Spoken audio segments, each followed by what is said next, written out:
Dude, I just sneezed like twice in one go. Well, not in one go, but like and after.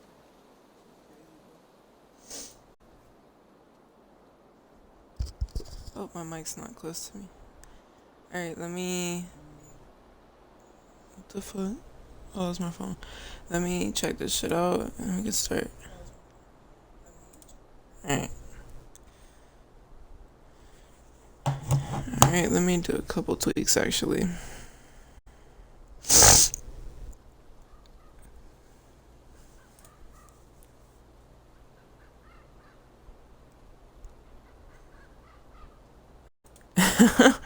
What up, Black Knight? How you doing?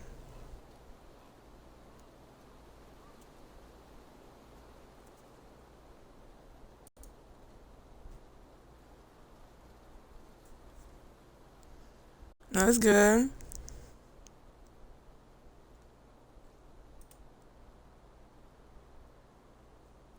Damn, I'm gonna just have to do it on my phone. I was trying to like share the or get the link of the stream to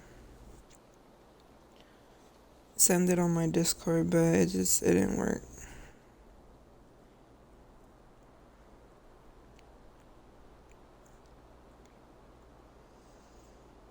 But Black Knight, if you want to check out the first chapter, it's in my page. I'm already on like probably midway or almost midway into the second chapter.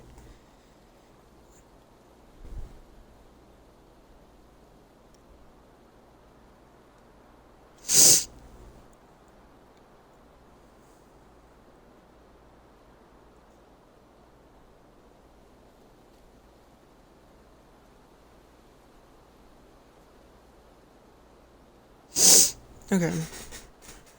I'm ready. Are you ready? Cause I'm ready. Are you ready? Cause I'm ready. Alright.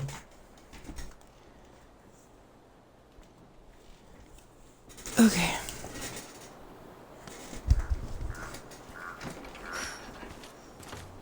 We go inside and calmly ask Eddie why he was there. This Lotus chair. All right. Let's try to let him get his side of the story out, okay? Uh-huh. Oh, yeah. I understand, Mr. Barrow. I'll be sure to let him know. Yes, I have it all written down. Have a good day, Mr. Barrow.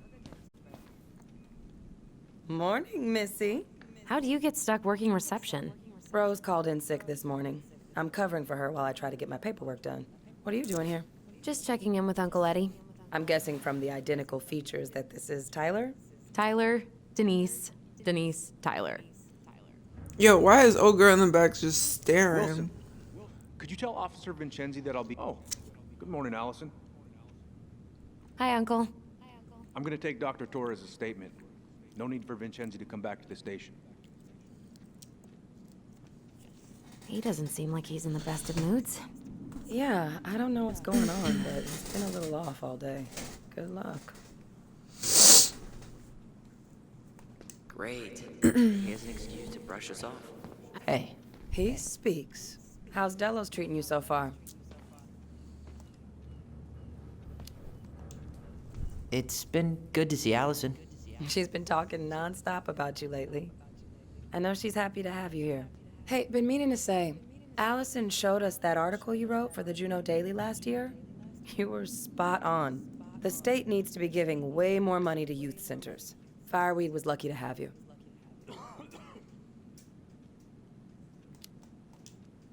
Thanks. I spent a lot of time fighting for more outdoor activities. Made some enemies in the administration over that one. But the first time those kids summited Mount Roberts, man, they were so proud. It felt great. I know exactly what you mean. I volunteer sometimes with the JCE. Give lectures about police work, lead group talks when I can.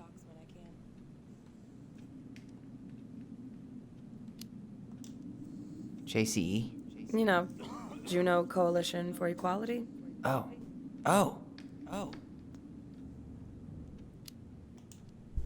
Wait, really? That's awesome.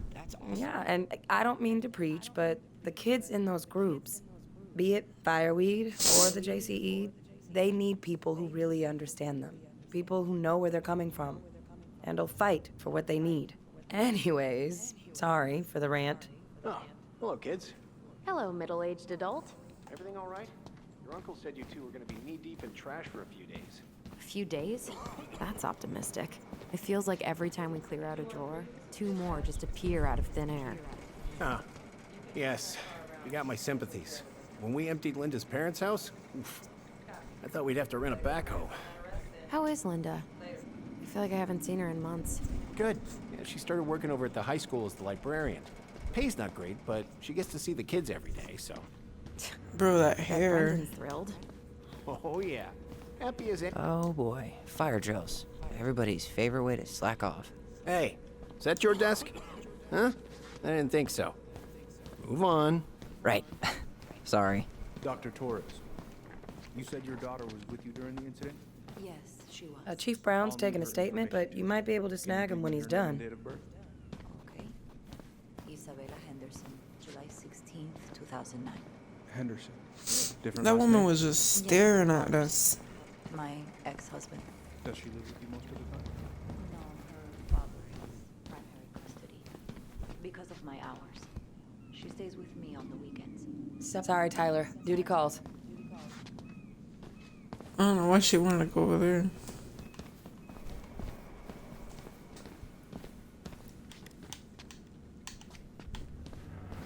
Morning, Chief Brown.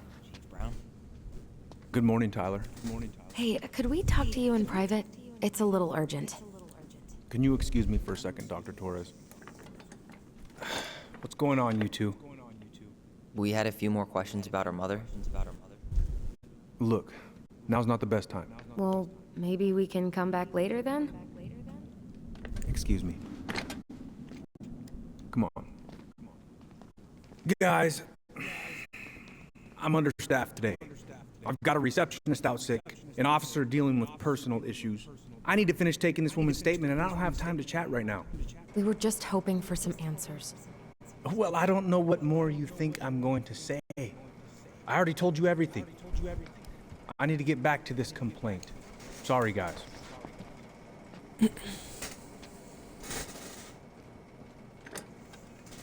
Now what? Oh, I hate when he's stubborn like that. So what now? Of course, Miss Torres. Where were we? Well, he's obviously not going to give us the truth. So I say we go get it ourselves. Where do you think they'd stash her file? I don't know. The archive room? Maybe Eddie's office? Wait, you're not seriously thinking of breaking and entering a police archive? Go big or go home. All right. Incident report states you called yesterday at 6:13 a.m. Hey, what are you two up to over there? Everything all right? Yeah, everything's fine. We're just, I was just telling Tyler where the upstairs bathroom is. Tyler, help me out here. Oh, yeah. Toilet emergency. Lake water. You know, Mother Nature's juice cleanse. There's a bathroom just past the break room. Behind you. First door on your right. Forget it, Tyler. There's no way we're getting upstairs out in the open like this. It's too suspicious. There must be another way up. There was a fire drill notice on Vincenzi's desk. Are there any kind of fire exits? Oh my god. Why didn't I think of that? Lobby, now.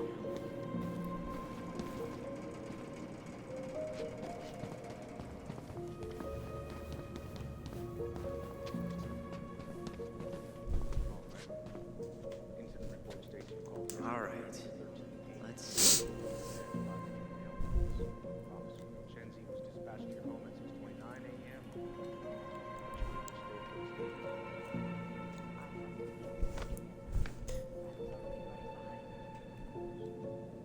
Says here you work at Cottonwood Hospital. That's right. That sure is a commute. What's your usual working hours?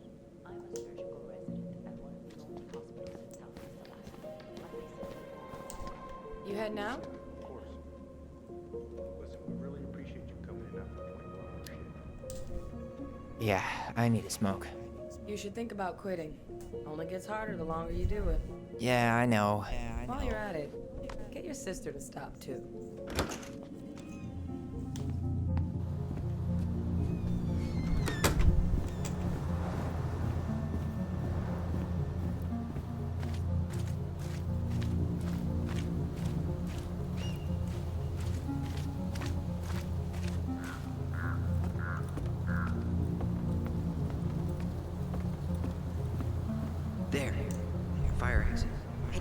to a staircase on the side of the building, but it'll definitely be locked from the inside. If one of us were to create a diversion, the other could slip upstairs and open the door. And since you're the troublemaker, I nominate you as the one to make a scene. Wait, really? Got a better idea? Not really. No. Right. Let's go.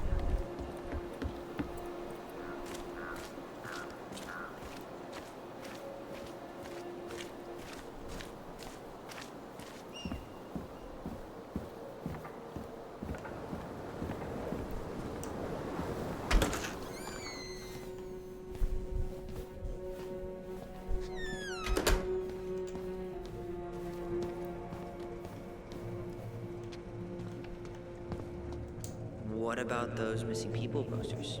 I could pretend I've seen someone. Yeah, sure. Might work.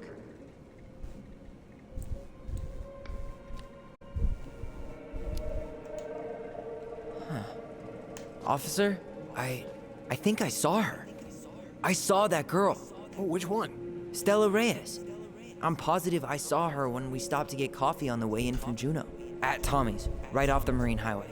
Oh. Yeah, I don't think that was her, kid. Stella Reyes' body was found about 50 miles south of Anchorage a couple weeks ago. Oh, man. Poor girl. Yeah, I forgot to take that poster down. I'm sorry. Tyler.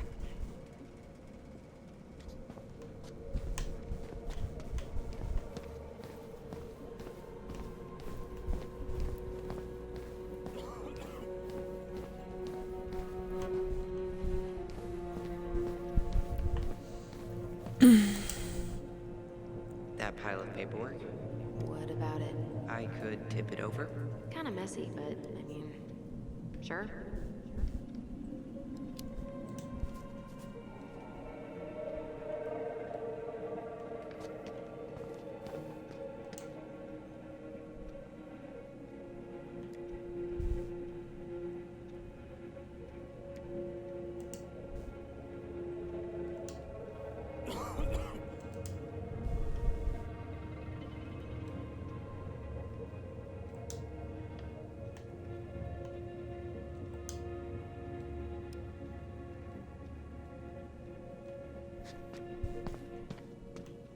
What other option is there? Let's just see if we do this one.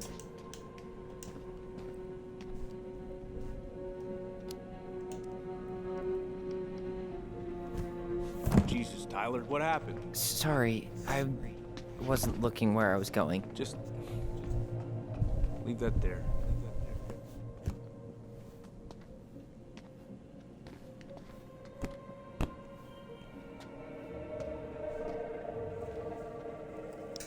All right. I'm in position. What now? Turn right when you exit the station and follow the side of the building. The staircase will be right there.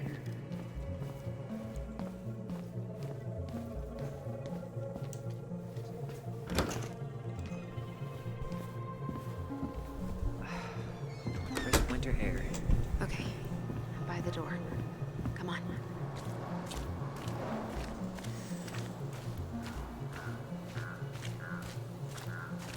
Jimmy, he returns.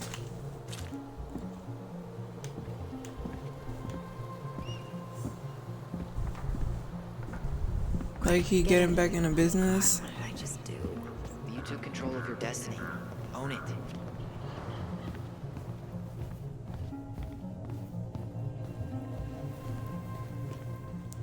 Damn, that's what's up.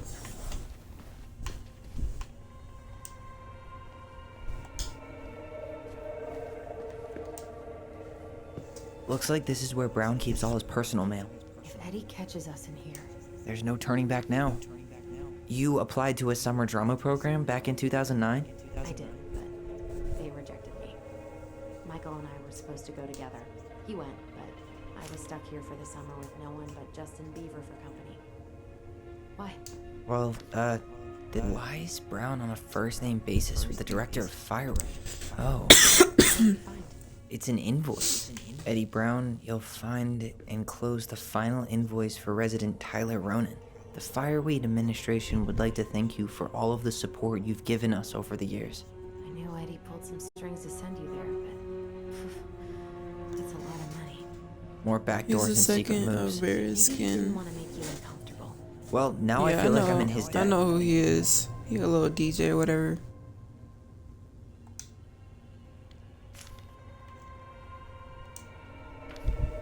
Looks like he's working with the Office of Child Services on a case. None of our business.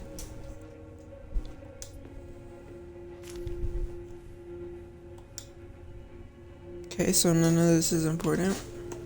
Personnel files, department budgets, but zero. Huh. The Dallas Police Force is getting a new officer.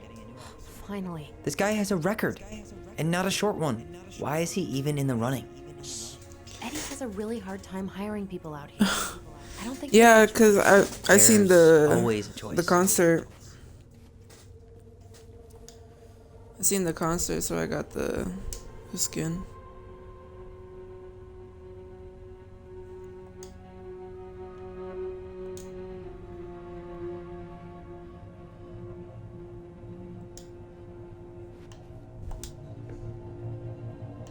You finding anything? No.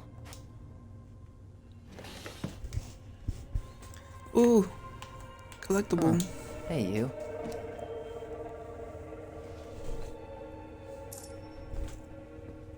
Period. Though we are destined to burn, we emerge as stardust.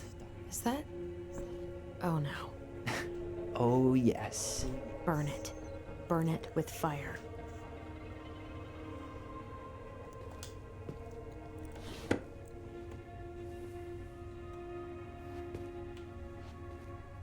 Brown really wants everyone to know what a fine, upstanding citizen he is, doesn't he? He's a genuinely good person. And saying that here makes me feel even worse. The police chief of Delos Crossing hosts charity events? Huh? Oh, yeah. The community social. He volunteered to help. And since he pretty much knows everyone, and more importantly, who's called the cops on who, he's in charge of the seating chart.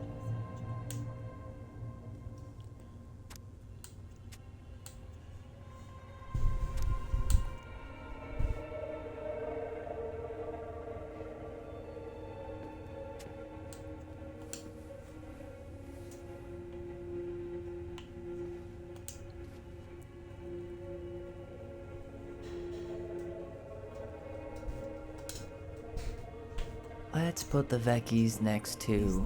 Can you not?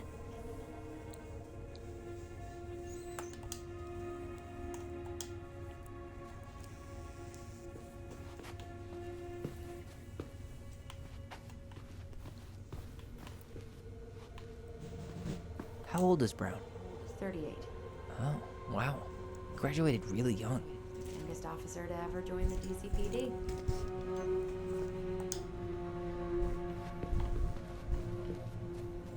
Okay, so now what? I looked at everything.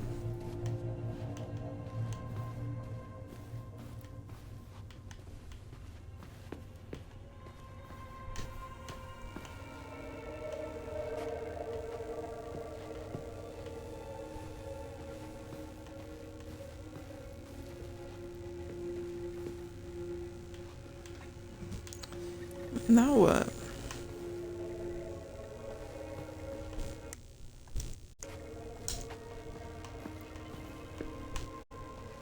Are you sure you checked all the emails?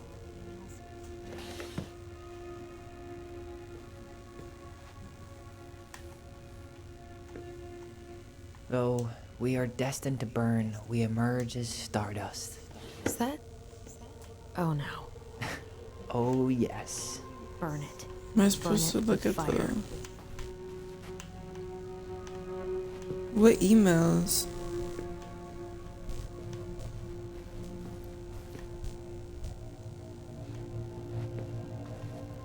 She's talking about emails. What emails?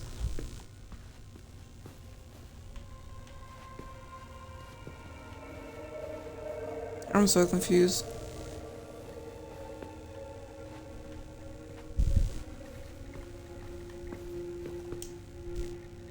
Looks like this is where Brown keeps all his personal mail.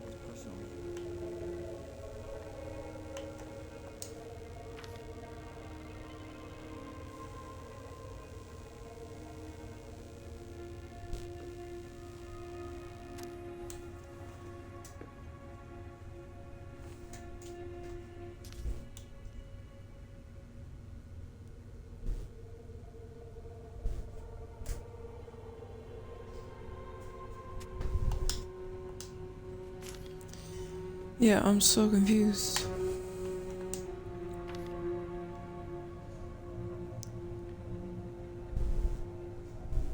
Are you sure you checked all the emails? What emails? So confused.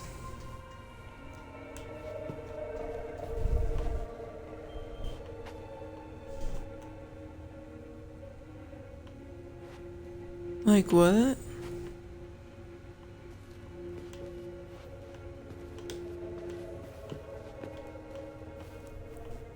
What emails am I supposed to be looking at, bruh?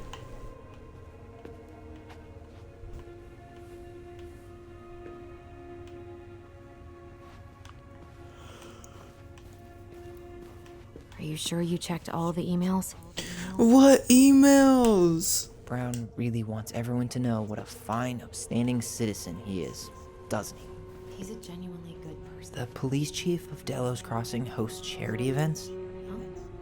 Oh, yeah. Like, The community I'm so social. He volunteered to confused. help.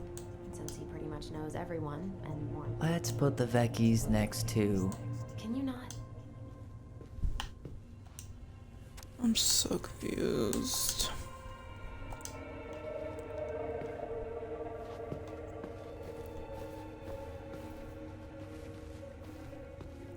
Like, do I leave here or what?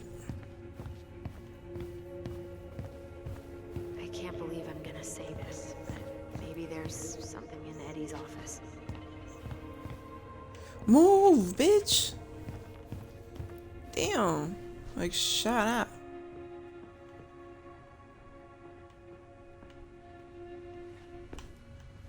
Like, I don't understand what you're trying to tell me here, and like, what emails, ho? What emails?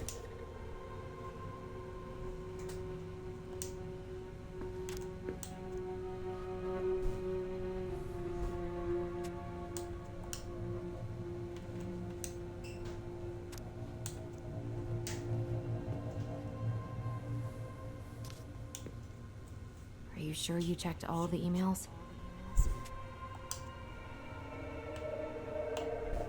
Oh my gosh. Brown looked at our file this morning. Wait, what? That just pissed me off. What does that mean?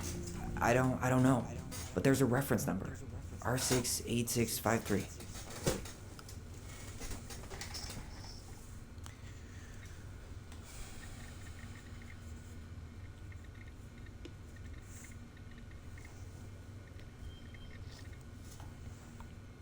Huh. Tom invited Eddie over for dinner? Oh, yeah. He's been trying way too hard to get Eddie's endorsement. Does he? Support Tom? He preferred staying neutral.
One of his emails mentioned the archives. That's gotta be where our file is.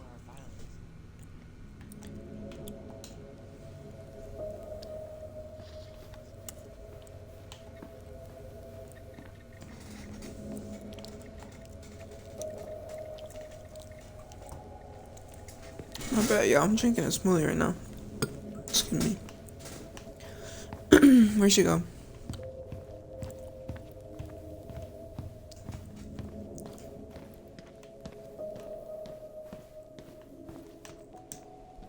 Please tell me you know what the code is. To the highly confidential police archive? Then, how am I supposed to open the door? I spent hours playing next to this room. I'd see people go inside all the time. The keypad does this little tune. Dum-da-dee-doo. Seriously? Go on, try.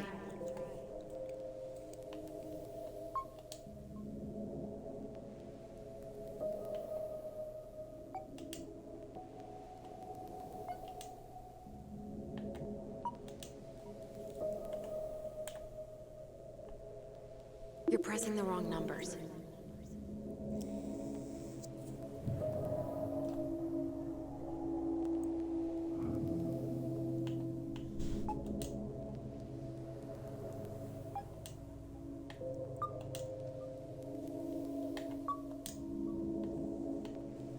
You're pressing the wrong numbers. I can't find dumb. Oh, dumb's right there. You're Okay. pressing the wrong numbers. Dumb. Da. That's damn. You're pressing the wrong numbers. Dumb. No. Where's da?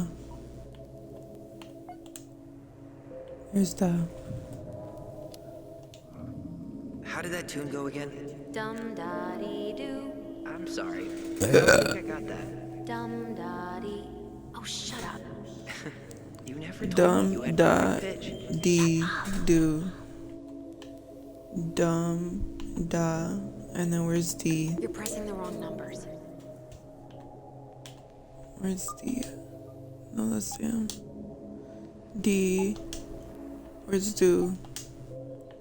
You're pressing the wrong numbers. Da. Ow. Do, You're okay. pressing the wrong numbers. So it's dumb. Da. D. Damn, which one was it again? This one? Damn it. The first two seem to be right.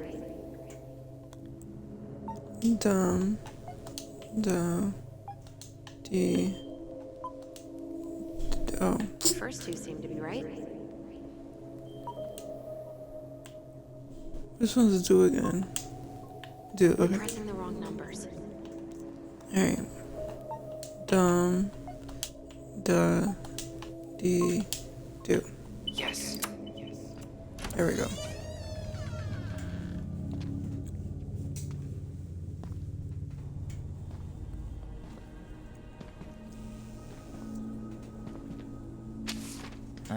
Looks like they're finally going digital. Oh, that's right. I remember Eddie complaining about this. They're gonna have to resort everything. Great. They've digitized their closed files, but only the ones before 1990. Meaning Meaning our file is still somewhere in those boxes. perfect. A room of scattered case files and a half-done sorting system. Yep. This is gonna be so fun for you. I'm gonna go keep a lookout. What? Why do I have to be the one stuck with box duty? Because if anyone sees me, I'll have a better excuse for being there. Reach out if you need anything. R68653. Look it up. Look it up, she says. Okay. R6A653.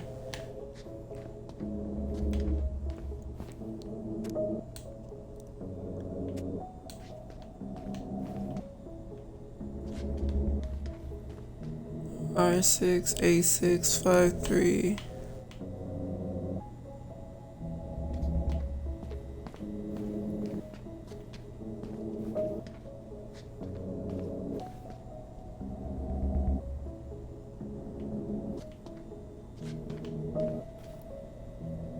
Yeah, I don't see no R6. Let's just start right here. Nope. Not this one either. No, that's not it.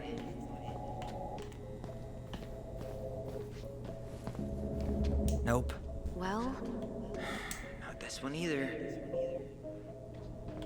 No, that's not it. Nope. Not this one either. Where's the damn box? You No, that's not it. Nope. Well, Not this one. No, that's not it. you finding any? Nope. Not this one either. Where's the damn box? No, that's not it.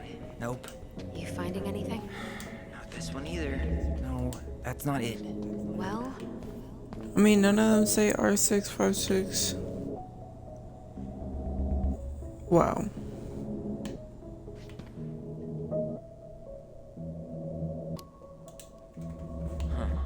What was that reference number again?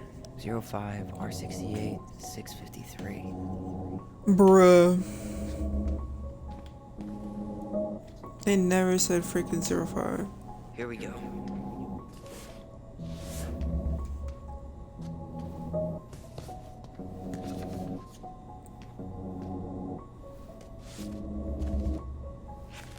Looks like a step-by-step record of the investigation.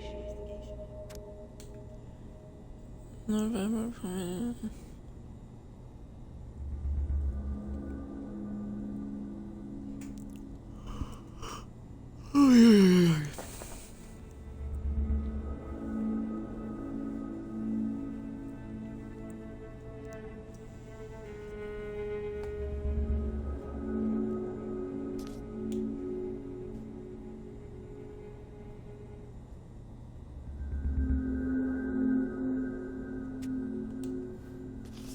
well, So far, I'm not seeing anything we didn't know already.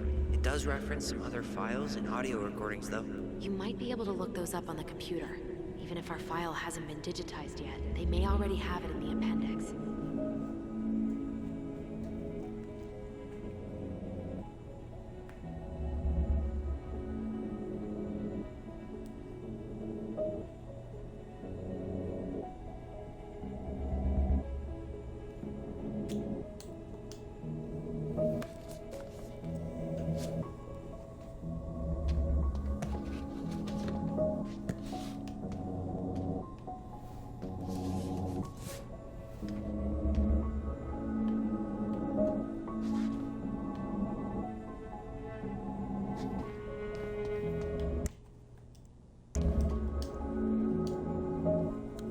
There might be other references on the computer.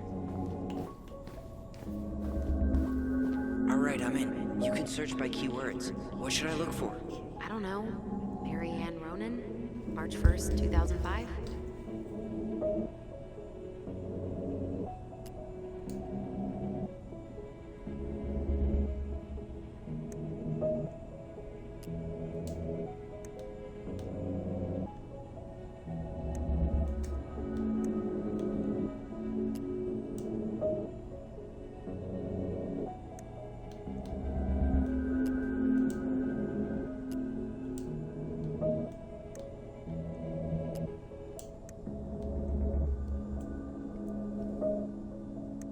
Oh, it tells me the where to find it. Okay.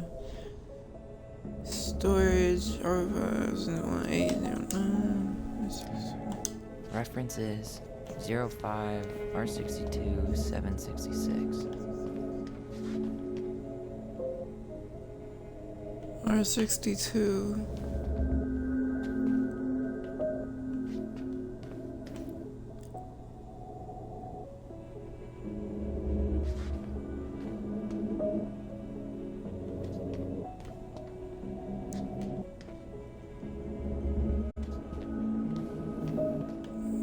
Zero five.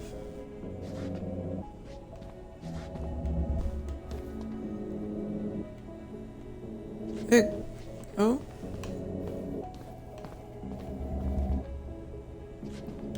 It gotta be this one. It's covered. No, that's not it. Or not.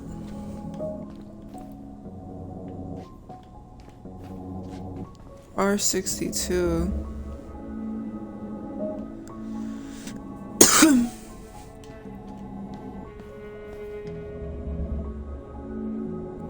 This one says R66. Well,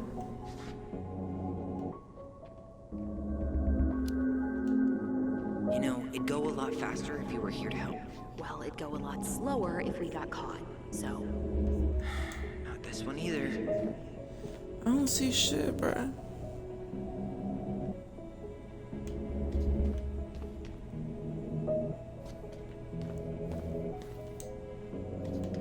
No, that's not it. You finding anything?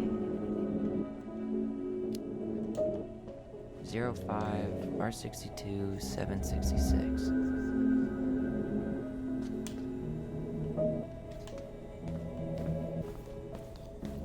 Why can't I find it?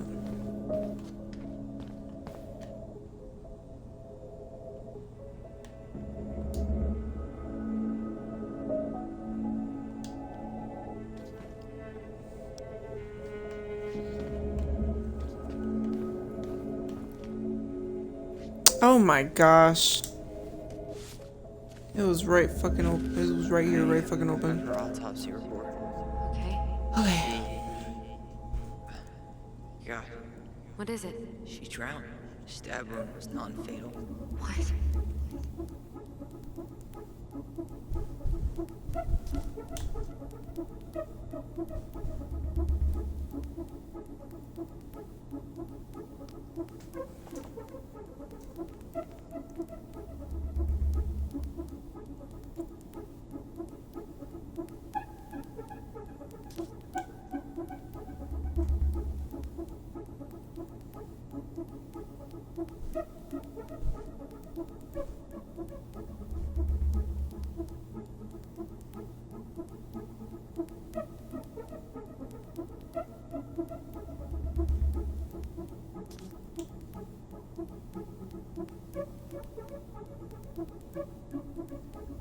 Oh, she had alcohol in her system.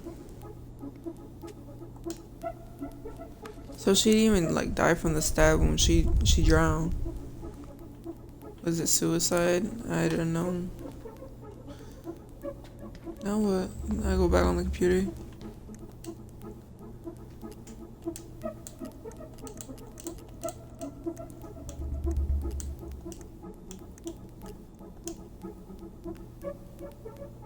Okay, I need to check out 05 R61 889.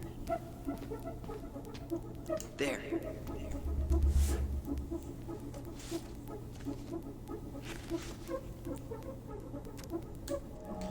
Okay. Oh shit, she the same height as me. Or was.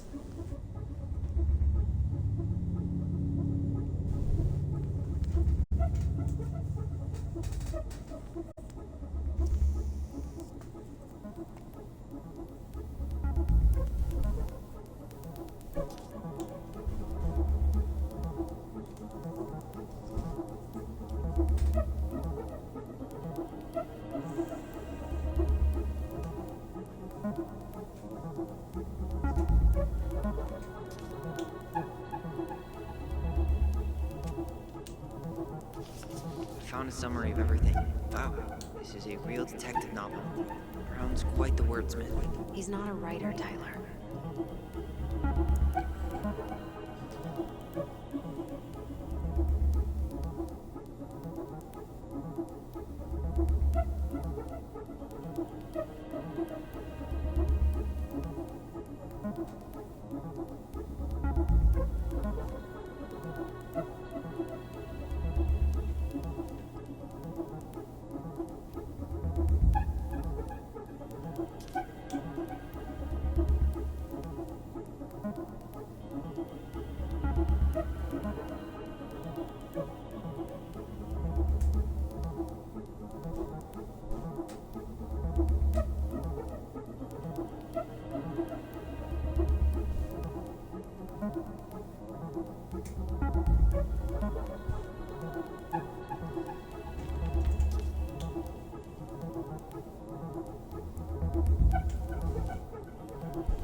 do? What do I do? Stall him. No shit, Sherlock.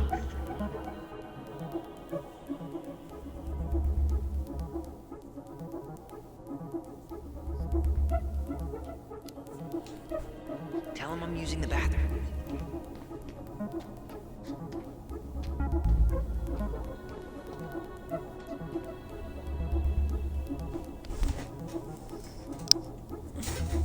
I'm hiding now.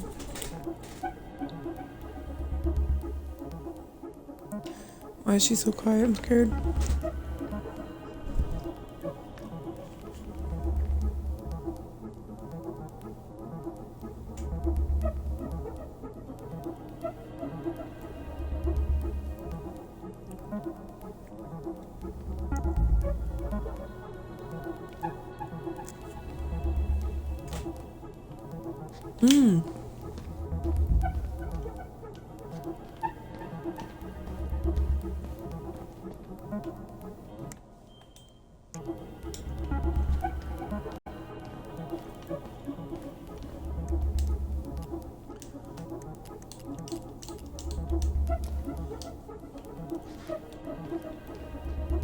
What do I do?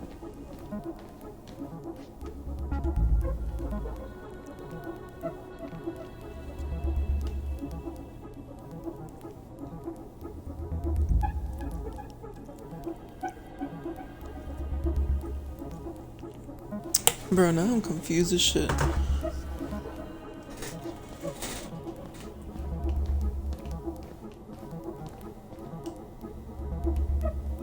There might be other references on the computer.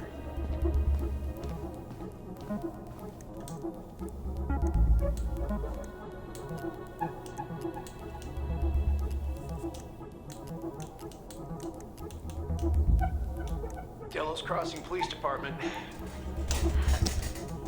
Hello? Hello? Hello, I can hear you. It's my mom. She fell in the water and she's not coming up. Okay, where are you now? Home.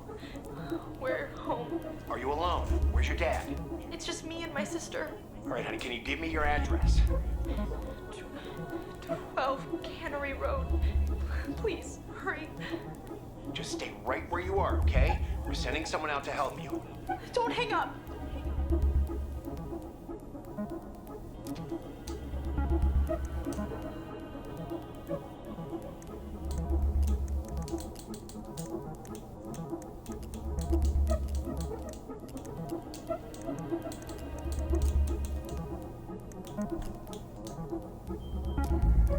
Reference is 05 R63 325.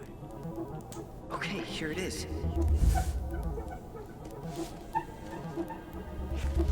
Well, that's a picture I definitely don't want to keep.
Here.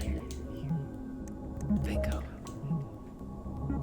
Okay, I need to check out 0501 COMEBR.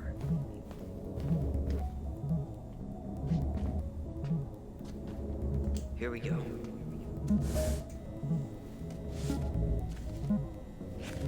Jesus. Unbelievable. Brown reported Mary Ann to Child Services. What? Where are you? What's going on?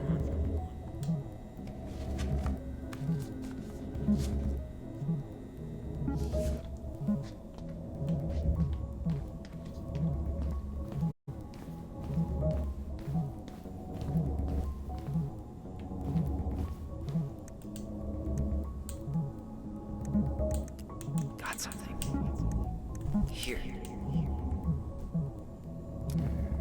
Reference is 2005-201-546. There.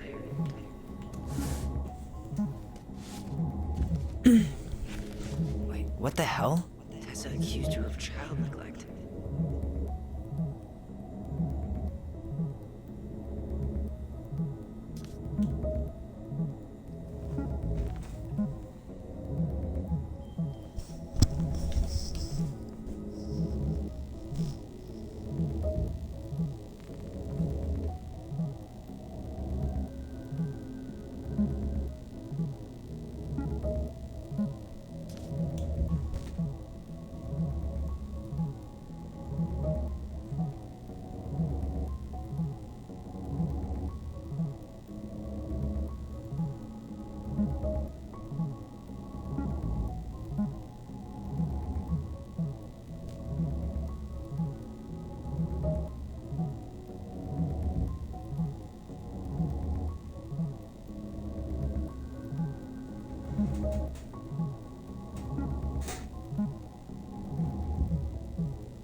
Need to get moving. Shit. I'm sorry, Tyler. I couldn't stop him. He's coming your way. Get out. Uncle, we didn't mean to. I'm not gonna repeat myself. You're a goddamn hypocrite. I said move it. Move it. Hey! Get off me! Rather spend the night here? Come on! I said don't fucking touch me! Go on. And consider yourselves lucky you're family.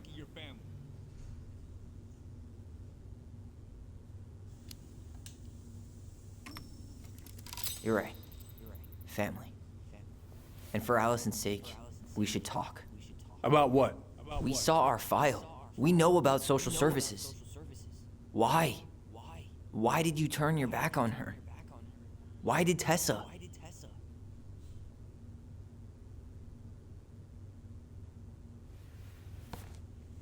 Okay.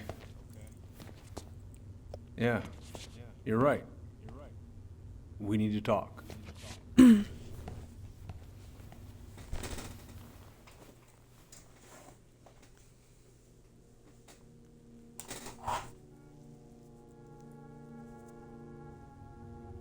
The winter before your mother's death was hard.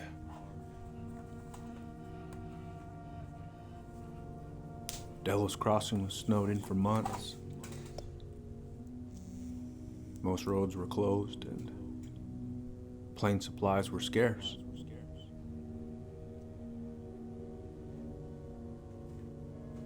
Everyone was struggling. Especially Marianne. Yeah. She was always just scraping by. And that winter left nothing to scrape up. Even if locals had found time to help her.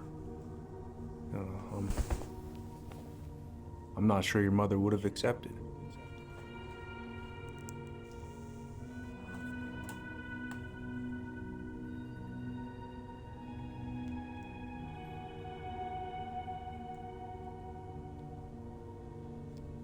Damn, I don't know which one to put.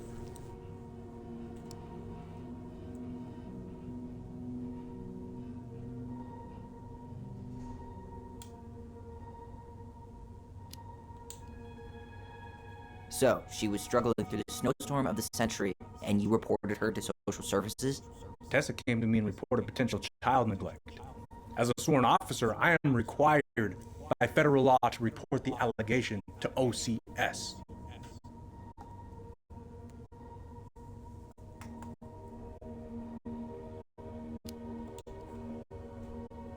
A snake? Pretending to care? To be her friend? Just to stab her in the back when she was down? Tessa helped out your family for years. I'm convinced her concern was real. Of course you would. Just following the law then. Right. Is that why you came over that day, before she died? You felt shitty, didn't you? That's why you broke procedure? I had to warn her that it was happening and that it wasn't looking good. An assessment worker had been assigned and started doing background checks. What else was I supposed to do? I thought always telling each other the truth was our #1 rule. Still is, little moose. And yet you still lied. I didn't want you two putting yourselves through unnecessary hurt. But you're adults and that was your choice to make. I'm truly sorry. Thank you, Uncle.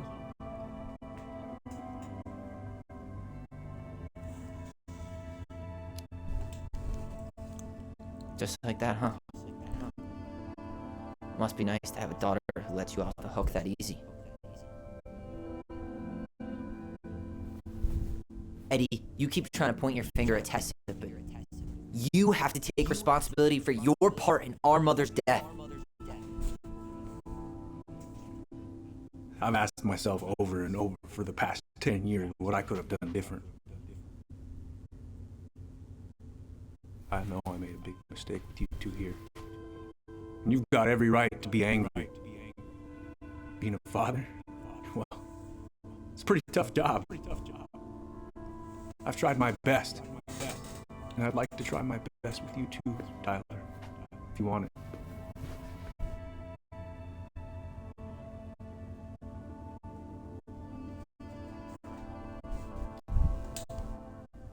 I'm sorry, Eddie. It's not that easy. You're right about one thing, though. It's time we move on.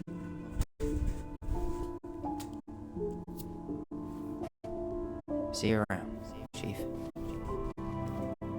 Period.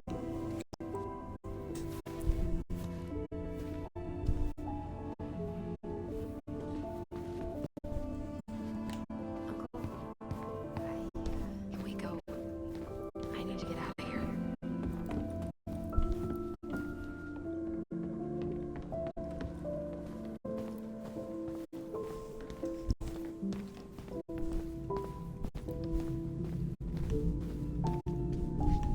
Okay, I can't get out that way. Hey, you know the drill. Chin up. Yeah. Chin up, stand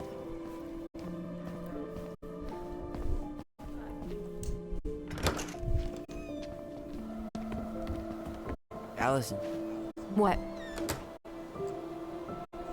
you feel like shit. How can you tell? Because I feel like shit.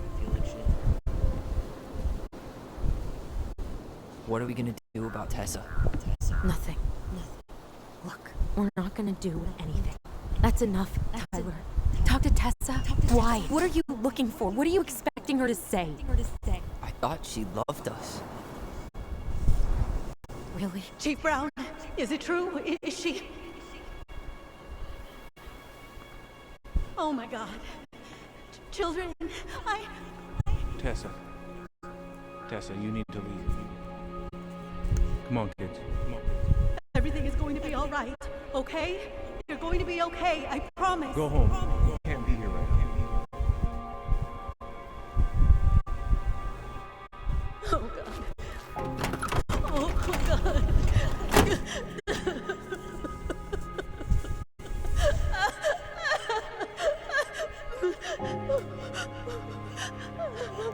Damn.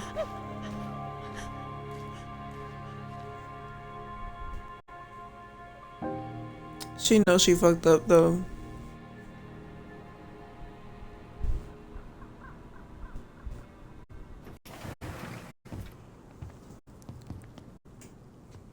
Where is everybody?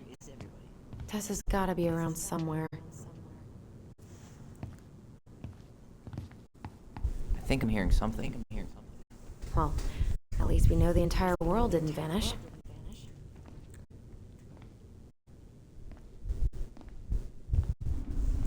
But given who is here, we can't count out the rapture quite yet. I need to take a breather. I'm gonna do a bit of shopping. You look for Tessa, okay? On it.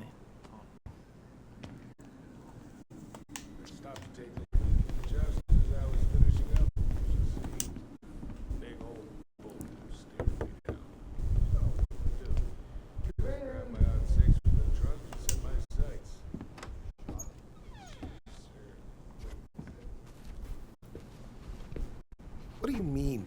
We've got enough signatures. It should have at least been enough to stall construction while we figure out our next move.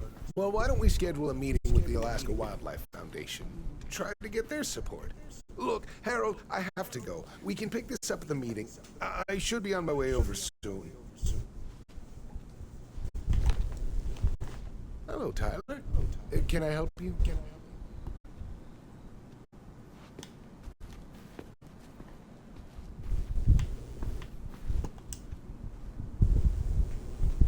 Hey, I hope this isn't a bad time, but is Tessa around today? She had to step out for a family matter. This wouldn't be something I could help with, would it? Yeah, maybe, actually. We were over at the police station and we took a look at Marianne's case file. Okay. Tessa reported Marianne to social services. Did you know? Vaguely. But I didn't get involved. I didn't think I really had anything to add. You never thought to mention it? Well, now, I'm not sure how a thing like that would have come up. And I didn't want to rub salt in any wounds. Huh. How about when we were in the store yesterday asking about it point blank? That was between you and Tessa. I try to stay out of other people's affairs.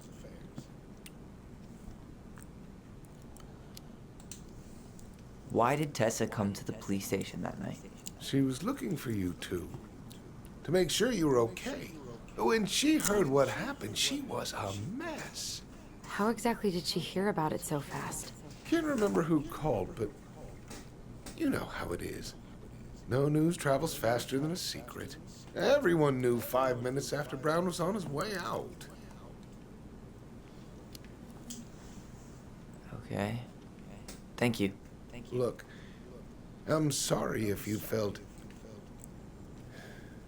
resistance from people around here. To put it mildly. Allison, you know this better than anybody. But your mother's death left a scar on this community. Now, I won't claim we went through anything close to what you did, but it was a cruel reminder of the limits of trust. Well, if we want to get past the limits of trust, we all need to face what happened, which means being completely honest about it. We all want to find peace, kids. It's just harder for some people to talk about the past. Now, you let me know if you have any other questions, okay? Hey, Yes? you said I should remind you not to be late for your meeting, so don't be late. Yep, I'll be on my way in a minute.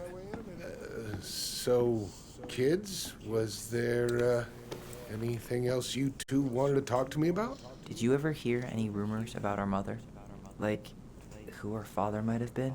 I'm not exactly a rumor monger. Your mother was close to a few men, but whether they were your father, I couldn't say.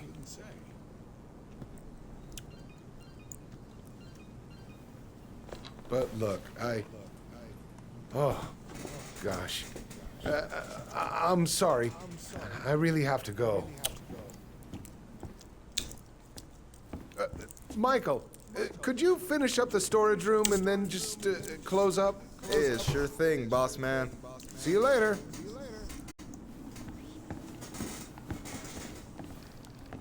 You two want to help a brother out, spend the afternoon here working for free? Why not? We came here to talk to Tessa, and she's not here.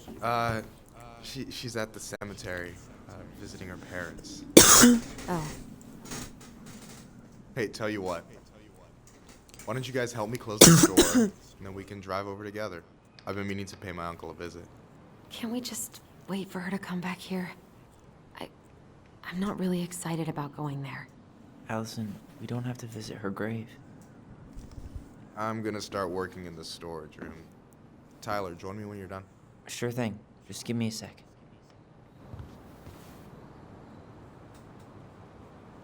Where'd that question about our father come from?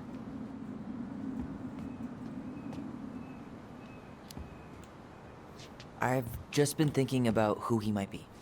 And if he knows anything that could help us figure this shit out. Why? He wasn't a part of our lives.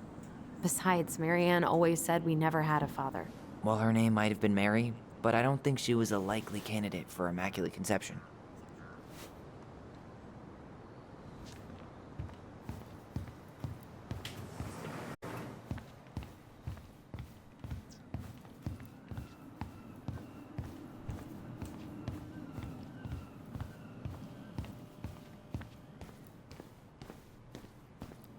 Alright, I already counted there, but I just need you to double check a few things. It's not complicated. I've got this in the back. Oh yeah? Because you're just that good, huh? I mean, it's just counting stuff on a shelf, right? Okay, let's start with an easy one, alright? Go to the back of the room and tell me how many cans of Molto Bene brand tomato sauce we have left. Aye aye.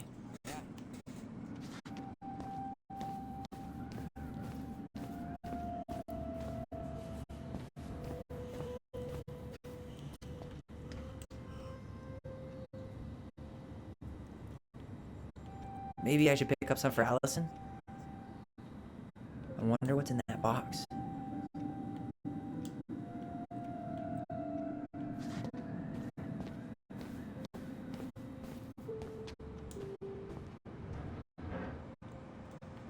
Hold on. Let me count this. Alright, so 3, 6.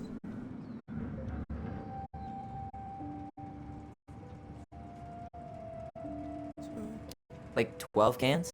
What do you mean, like 12 cans? Bitch, I didn't freaking. Be accurate or be obsolete? Damn it. Well then, I guess it's 14. Look, I'll let that one Bitch. slide just because it's you. Let's say you do it Bitch. for this one. I need you to count the I didn't even obsolete freaking. I didn't even freaking. Bruh. On it.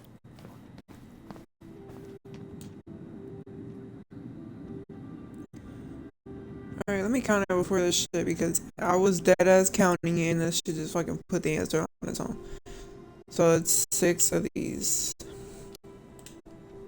6? Alright. Not bad, Tyler. Not bad. Careful. Yeah, ho. They might give me your job. Oh, you can have it. What's next? Come here and help me with this.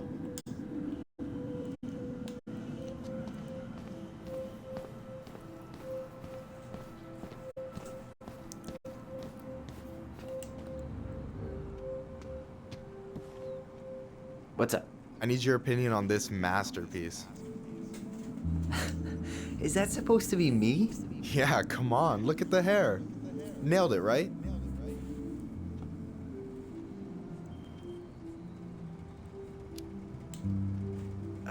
There might be a little room for improvement. Ouch. Hey, I just said a little. That means it's mostly good. Man, I pour my heart out into this, and this is what I get? Cold, Tyler. Ice cold. So, this is what you're up to while I was out there doing your work? What can I say? I'm a multitasker. Hey, multitasker. I think you made a mistake here. Total amount should be 36. Oh, how dare you, sir? What? I just don't want you to get in trouble. Yeah, you're right. You know, I'm off my game today. Alright, anything else you wanted me to check? Yep, one last thing, and then we should be free from this purgatory. Hit me. Can you count how many plushies we have in that box over there? Okay. I'll figure it out.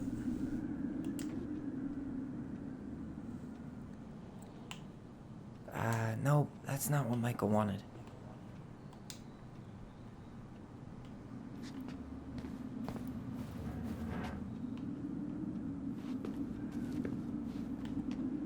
Is that the mangy muskrat?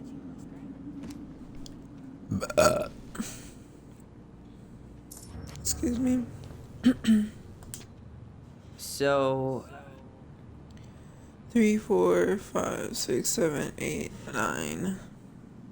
Wait. 1, 2, 3, 4, 5, 6, 7, 8, 9, 10, 11. 11.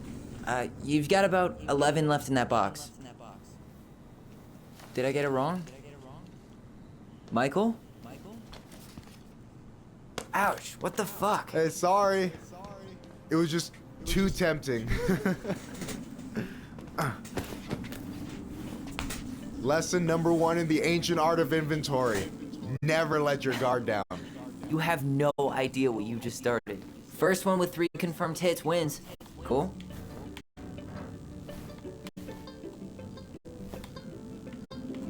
Oh, damn it.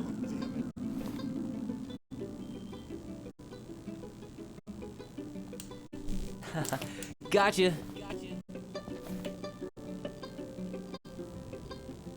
Oh, come on. Is that all you got, Ronan? Just you wait. I've got a strategy. Oh, yeah? We'll see.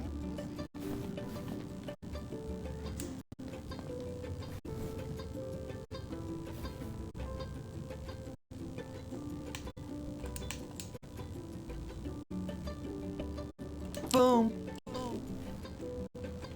One more hit and you're out. Prepare to feel my wrath. God, you're corny. So, is this a typical workday for you? Nah, I usually don't have such good-looking company back here. Whoa. Oh, so I'm good-looking company, huh? Yeah, well, don't let it get to your head. I'm still destroying you.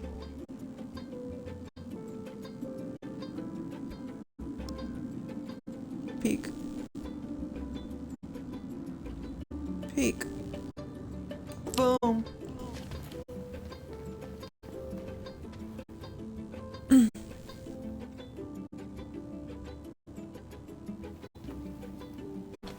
Oh, man, you're good. I told you not to doubt the golden arm. Well, we'll never make that mistake again. Okay, I'll need to finish this inventory thing real quick. Your sister's probably done already. Here, let's hit the bitch's grotto. The what? Fancy name for the couch where Allison and I sit during breaks. Ah, alright, cool. Let me see what you've done with the place.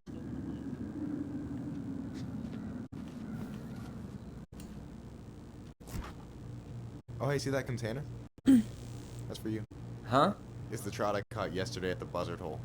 Grilled it up with my world-renowned marinade.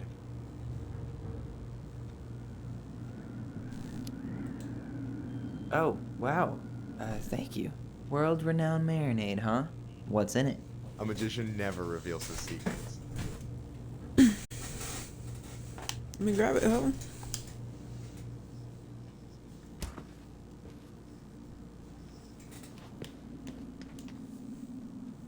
Is that a picture of a priest with little hearts? Yeah, that's the hot priest who hosts Bible study with Tessa. For the record, that was Allison's doing. She had a crush on him for ages, but he is very, very hot. Shit, yeah. I remember him from when we were kids. That's Father Batista. Yeah, he's got that silver fox thing going on now, see? Yeah, yep. I see it. I'm surprised Tessa let you hang this up. Yeah, she hates it. But as long as I don't promote my lifestyle in front of the customers, she doesn't say anything. Man, must be exhausting to spend your days educating these people. Here's the thing, I don't. Opening the mines of this town will be a full-time fucking job. And emotional labor pays shit. Hey, I hope this isn't too personal, but you ever been with anyone in Delos Crossing? I dated a guy in high school for a minute, but we had to keep it quiet. I've been with a few other people, but that shit's tricky out here. And what about you? You ever been with a guy? I mean, assuming you're into guys, which I guess I kind of did.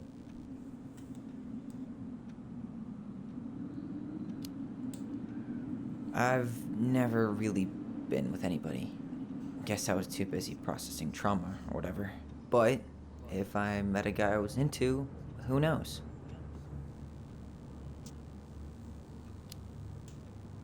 Do you ever get lonely in Delos Crossing?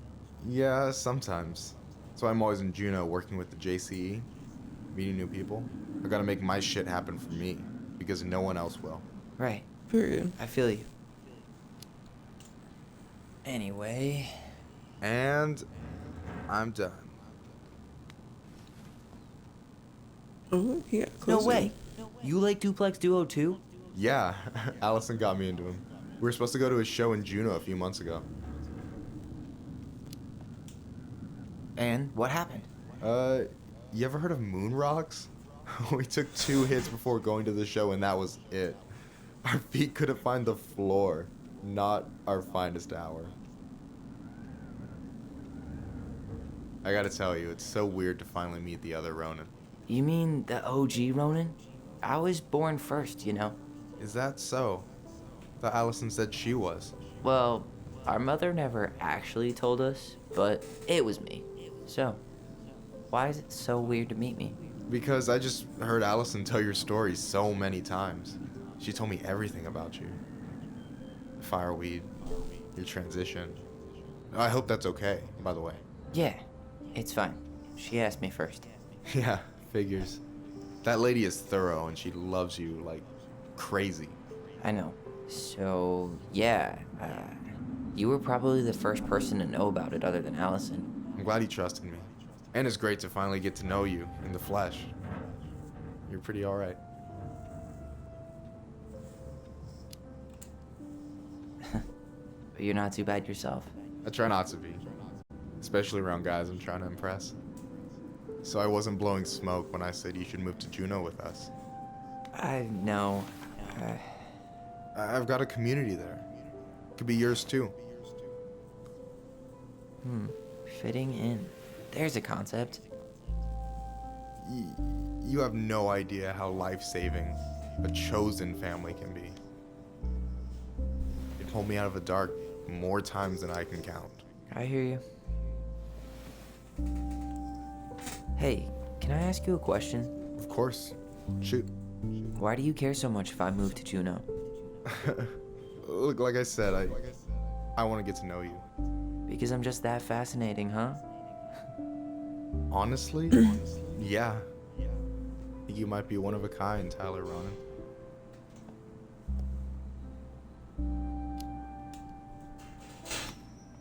Well, golly gee, Michael. I think you're swell too. You're the cat's pajamas. Shut up. I've got way better compliments than that. But I can't open with my best, right? It's cool. So, I'll get more of those if I get to know you better? For sure. If that's something you'd be interested in. I might be. Yeah. Oh, hey. I've been standing at that counter for an hour waiting for you two dum-dums to come back. Are you guys ready to go? Mm-hmm. I think we've done about as much damage as we can back here. Yeah. Let's go.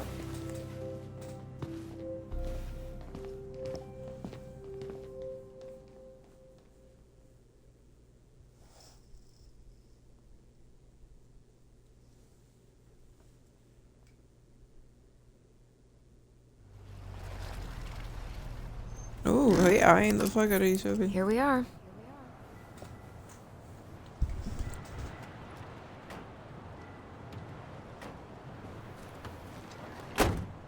Thanks for letting me hitch a ride over. No problem. You sure we can't drive you back? Nah, you're like stretching my legs. It isn't far. And anyway, can't put the wind in a bottle. All right.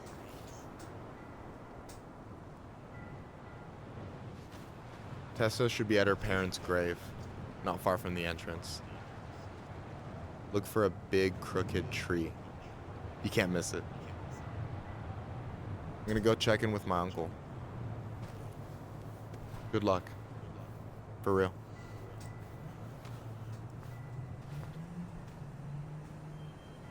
You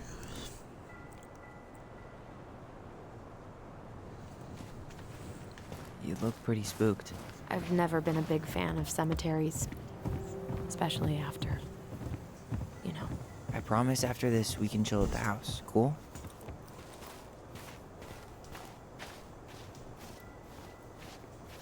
Sure, so. So, did you ever come back? Shh, keep it down. Better? Much. Why do people always feel like they have to whisper in cemeteries? I don't know. Probably just a mirror neuron thing.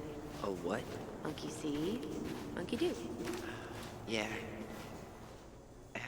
Anyway, have you been back here at all? Since the funeral? No. I've never had a reason to. Thankfully. Our mother made us come here all the time. It was so weird. Mom, why do we always come here? Does it bother you? No, it's just weird because we don't know any of these people. I mean, except Eddie's mom. It never hurts to say hello. Because they're very lonely. That's right, sweetie. And sometimes, even if you can't see them, they stay with you. In here. Always here. Mom? Always. She loved us. A lot, but sometimes it was like loving us hurt her. Do you think she was just really scared of losing us? Maybe. Yeah. But I don't know. I mean, most parents are scared of losing their kids. Well, here's the crooked tree, but no Tessa. Let's check around for her parents' grave. Wait, is this the one we called Big Crookedy? The exact one. Why didn't we call it Gnarls Branching? Total missed opportunity. Because we weren't hip to basketball back then? Or CeeLo Green? Damn. De Leon. That's the one! Don't tell me we missed her.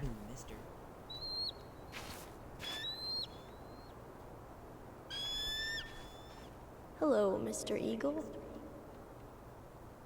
Kids. It's time.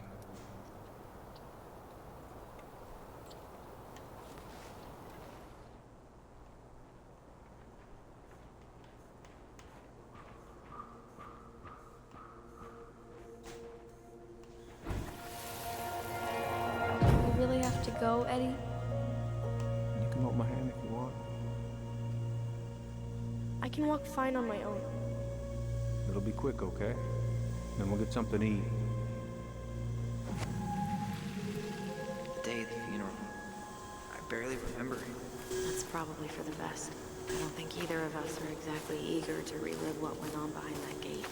So, I know I said we didn't have to visit her grave. But it feels like the right thing to do. Yeah, exactly.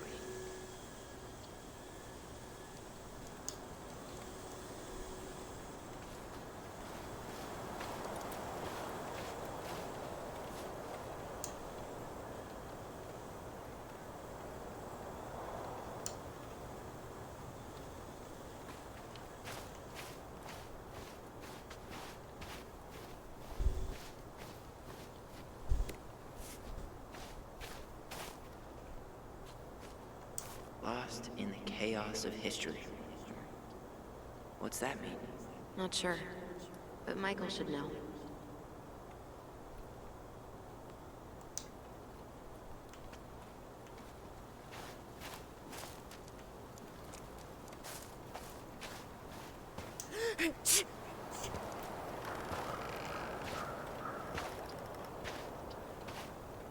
Do you remember where she is?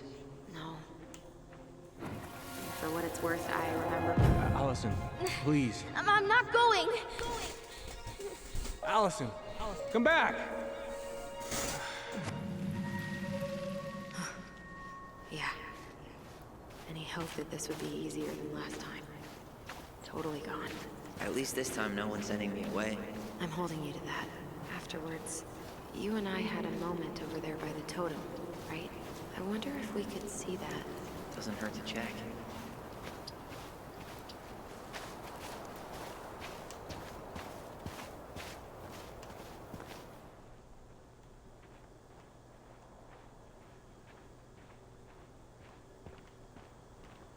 This spot's familiar.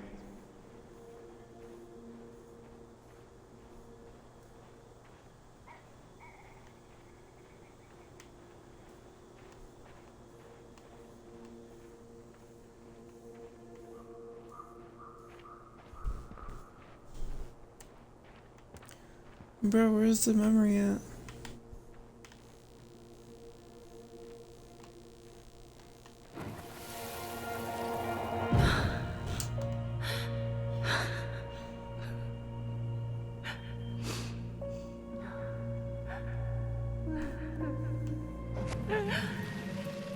Man, I forgot how hard Marianne took it when Brown's mom died.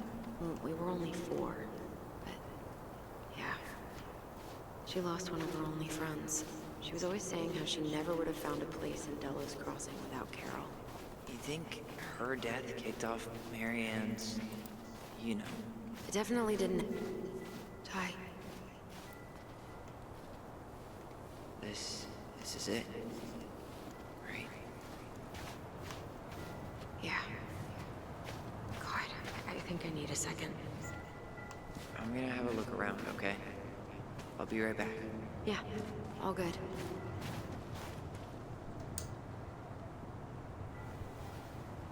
Damn, I got it right.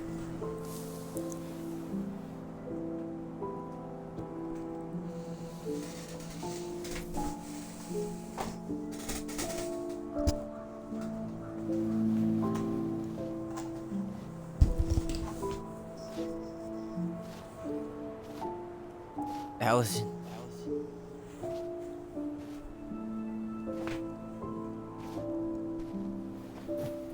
Is that her? What the hell was going on with you? What broke?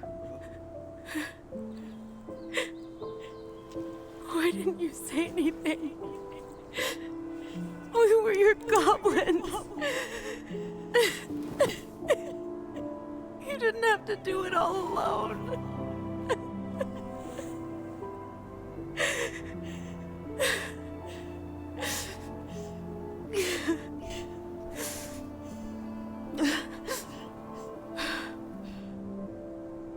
Tessa?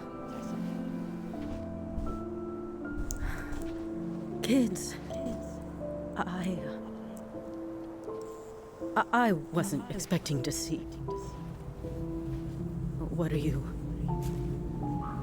doing here? What are you doing here? Feeling a little guilty, maybe?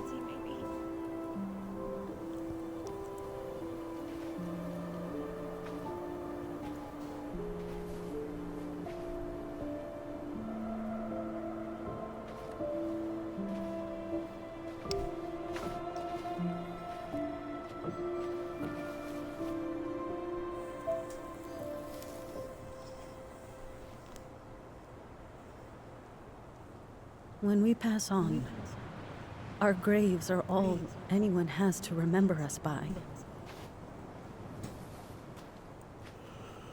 Letting hers just fall apart would be cruel. I'm not a cruel person. Cruel enough to call social services on her mother.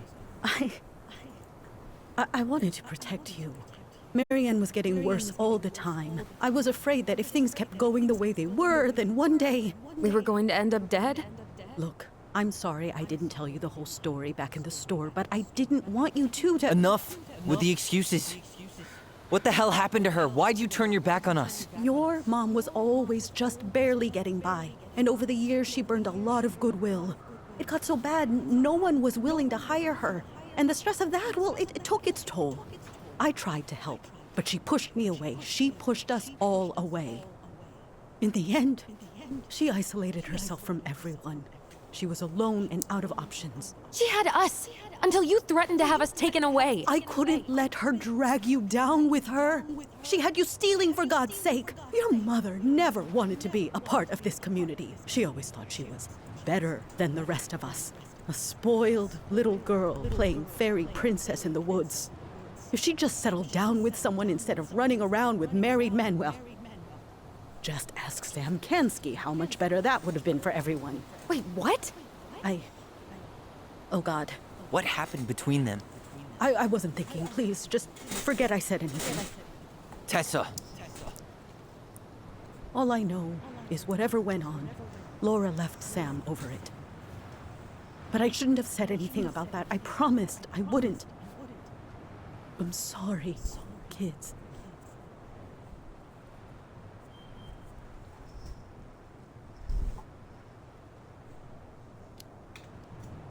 I get that Marianne wouldn't let you help her. But there had to be a better way to deal with it. Especially if she was having some kind of crisis. Yes, you're right. There were other things I could have done. Better things. I know I've made mistakes. All I can do now is say that I'm sorry. If I could give you back your mother, I would. I don't deserve your forgiveness, especially yours, Tyler. But if there's a place for me in your lives, I'd like to be there. I have to know something first. Are you good with who I am? I've been thinking about that since you came home. I believe that my life is better for having lived it by God's word. But I also believe we don't always understand what he's saying to us. I prayed for guidance, and seeing you standing here in front of me, such a strong and thoughtful young man, I think I have his answer. That means a lot to me. Thank you. Tessa, I know the last couple of days have been heated. I'm up for a fresh start if you are, but it's not really up to me. Tyler?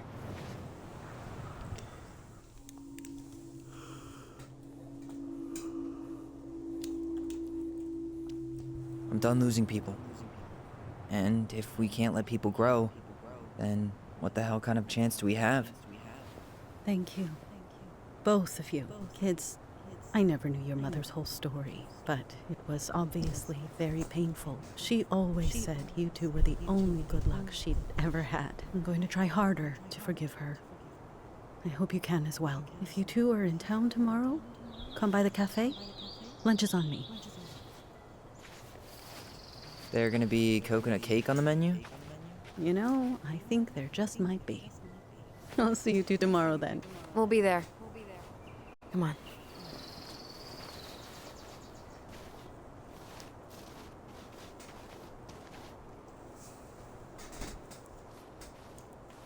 That was something, huh? Yeah, it was. I had pretty much given up on her, but I guess sometimes people change. I know. I feel like a total ass right now.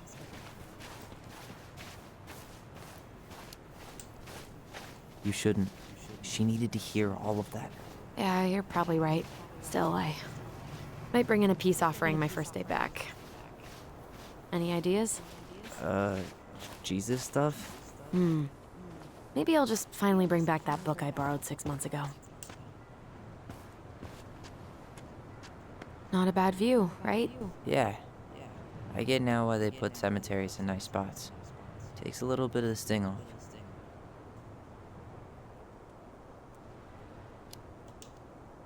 Listen, I know this has been hard. I'm really grateful you saw it through with me. Fireweed was great, but there was no one really there for me like that, you know?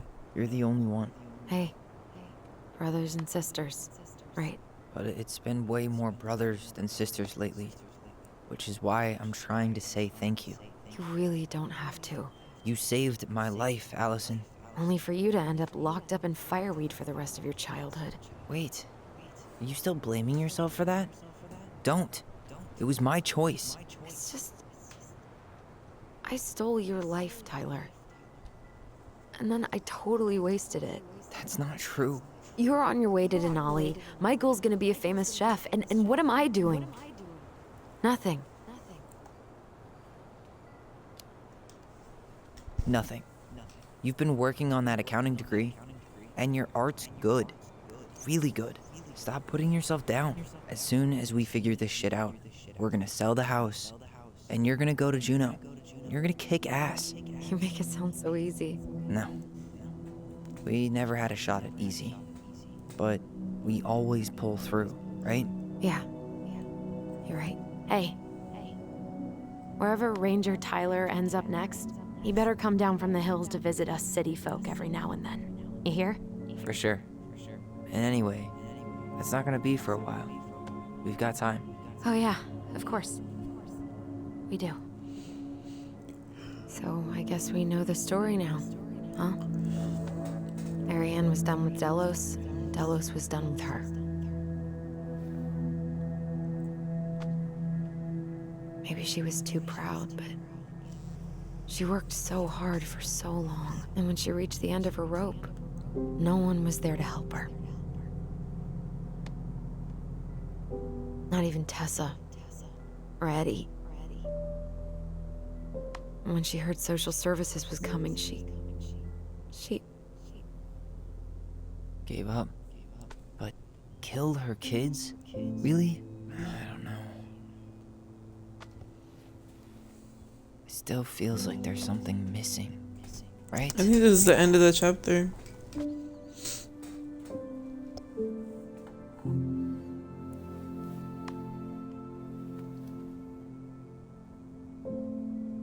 You're never gonna understand what was going through her mind. I'll bet even she didn't.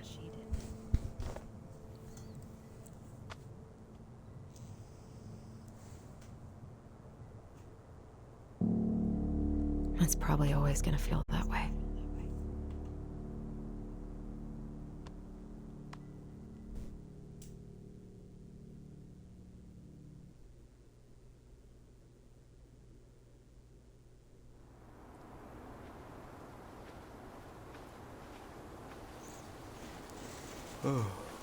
I'm gonna fall asleep the second I hit the couch. You better rally. We still have to do some cleaning before bed. Do we have to? Hey, whoever packs the most gets the big couch tonight.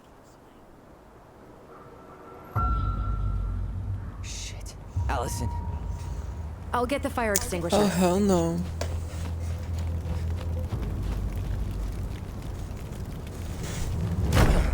Oh, shit. Scared the fuck out of me. Who's that?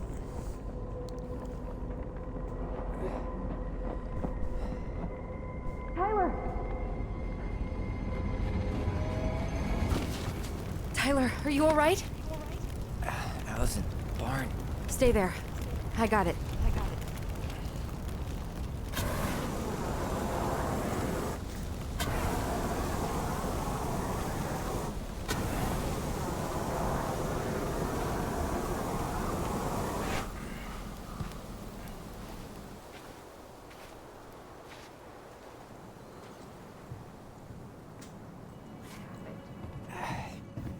There was a guy. He smashed me in the face with the door. What guy? What did he look like? I'm not sure.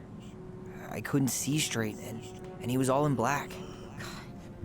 Why would someone try to burn down our barn? I don't know. But I'm going to find out. Hey, come check this out. Is that a box under the barn? Yeah, what the hell? I think this is where the fire started. So he was trying to burn whatever's inside? We should check it out. I'm gonna need to remove a few more planks to get to it. Where could we possibly find a tool to do that?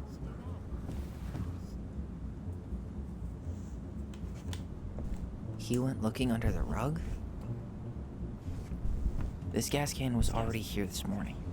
He didn't bring it with him. Did he really have to smash everything? So, did Chief Brown teach you how to put out a fire? Nope. I taught myself. Well, at least he left us the junker.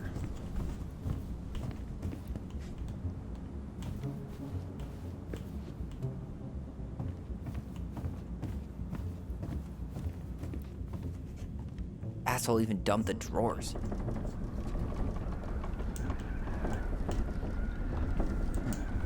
At least you were spared.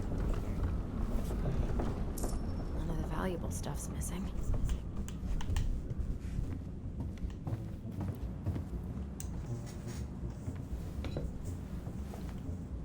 Guess we know how he made the hole. He went looking under the rug?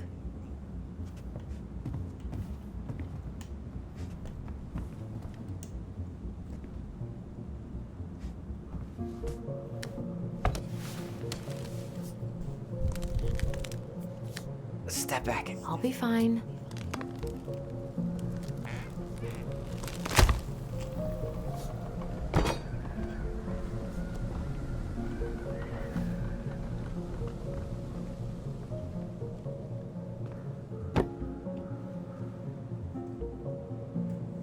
Well, I only know one person who'd bother to decorate a storage box like this. Marianne, let's open it. What's that there? Some kind of carving. Not sure what it is, though.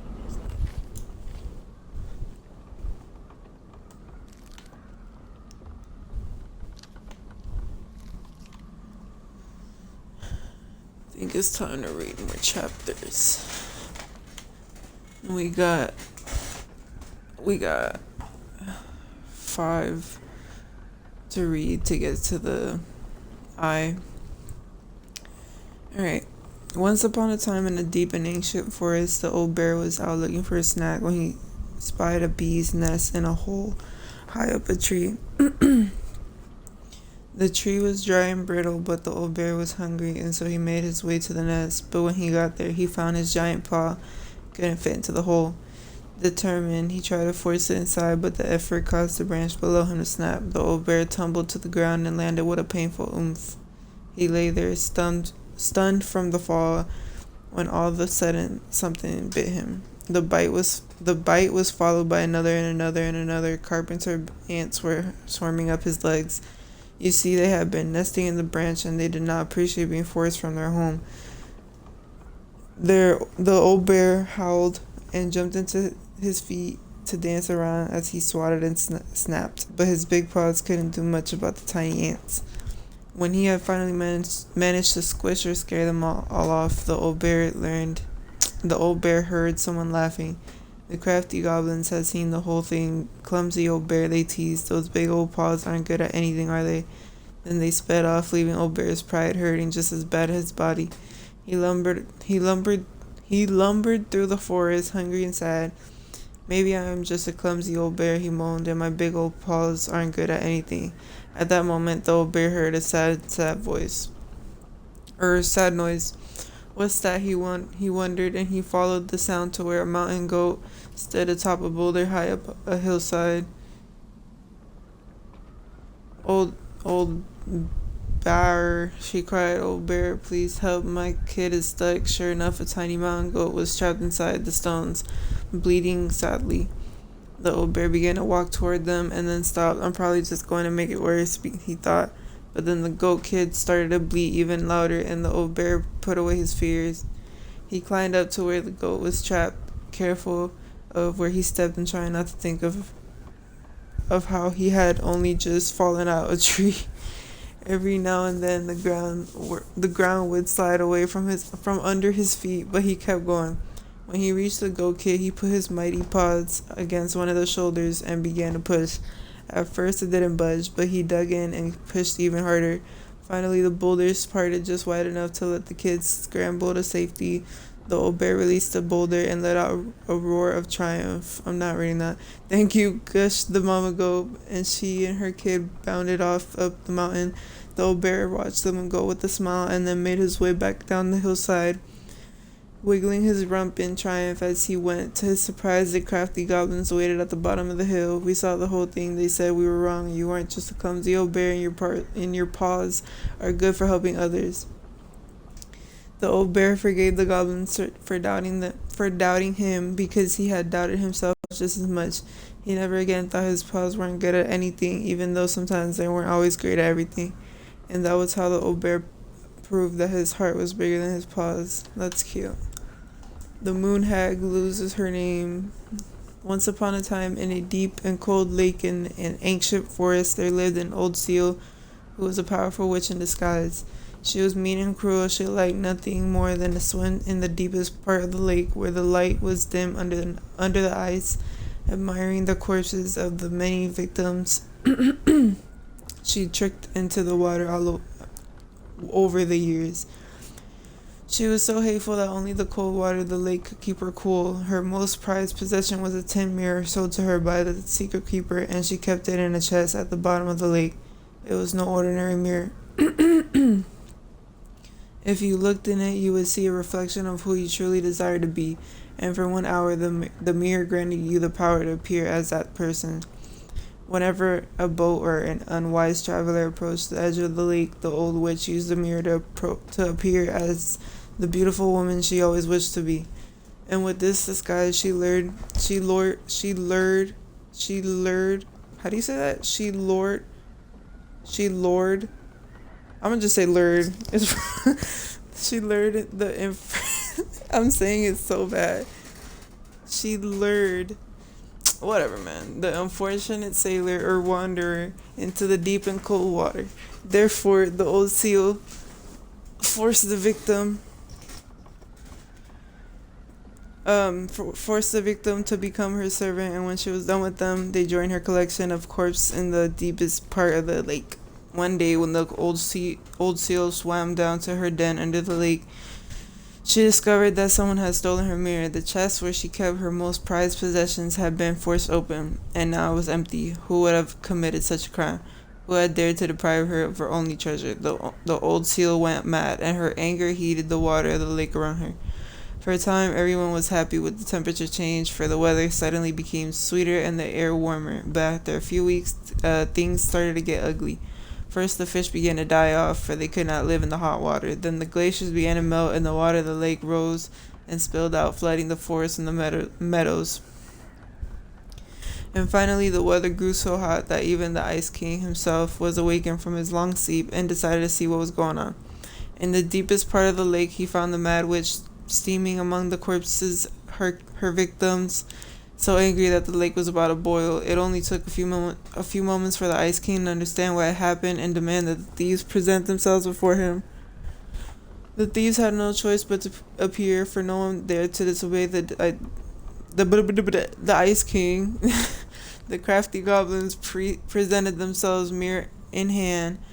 "Why did you steal the mirror?" asked the king. "We were curious. We just wanted to see what we really wanted to be," apologized the goblins, "but the stupid thing is broken. We look the same." "That does not mean it does not work," smiled the Ice King. "Now apologize and give the mirror to me, for it is too powerful to be used by thieves or a mean old hag." The goblins apologized and gave the mirror to the Ice King, but the old seal was still angry. "And what about me?" she asked. "I have been deprived of my treasure, and I demand compensation." The Ice King frowned as he spoke again. "O hag, you are mean and cruel, but I concede you have been wronged. For now you will be allowed to leave the lake and walk the earth as the hag you really are, but only when the moon is full. And you goblins, you had better stay away from the lake, for I won't protect you from the moon hag's wrath." And this is how the two goblins forced the moon hag to change her name. That's crazy. Bro, that Mad Hatter is creepy as hell. The goblins tricked the Mad Hunter. I keep saying Mad Hatter. Damn, I can't even say Mad Hatter. I keep saying Mad Hatter instead of Mad Hunter. I'm so used to the Joker. Once upon a time, in a castle just beyond the ancient and deep forest, the Mad Hunter was punished by the Gold Lady for failing to return with the Wise Princess. "For your failure," said the Gold Lady, "I will take your left hand. You will return to the ancient and deep forest and hunt the Wise Princess, and if you can bring her back, I will turn your hand to you. Fail again, and I will take your right hand." The Mad Hunter could hunt with just his right hand, but if he lost both his hands, he would never be able to hunt again and would no longer be a Mad Hunter, but only a madman. So the Mad Hunter returned to the ancient deep forest, searching with his piercing eye for the Wise Princess. The crafty goblins were out searching for mischief when they saw the Mad Hunter on the prowl. "We cannot let him find the princess," said the goblins, and so they devised a plan. It was wash day, and the princess had hung her beautiful gown out to dry. They stole it from the line and stuffed it full of straw, and then returned to where the Mad Hunter was scouring the paths of the forest. Alright, I need a swig of water. I give props to teachers, bro.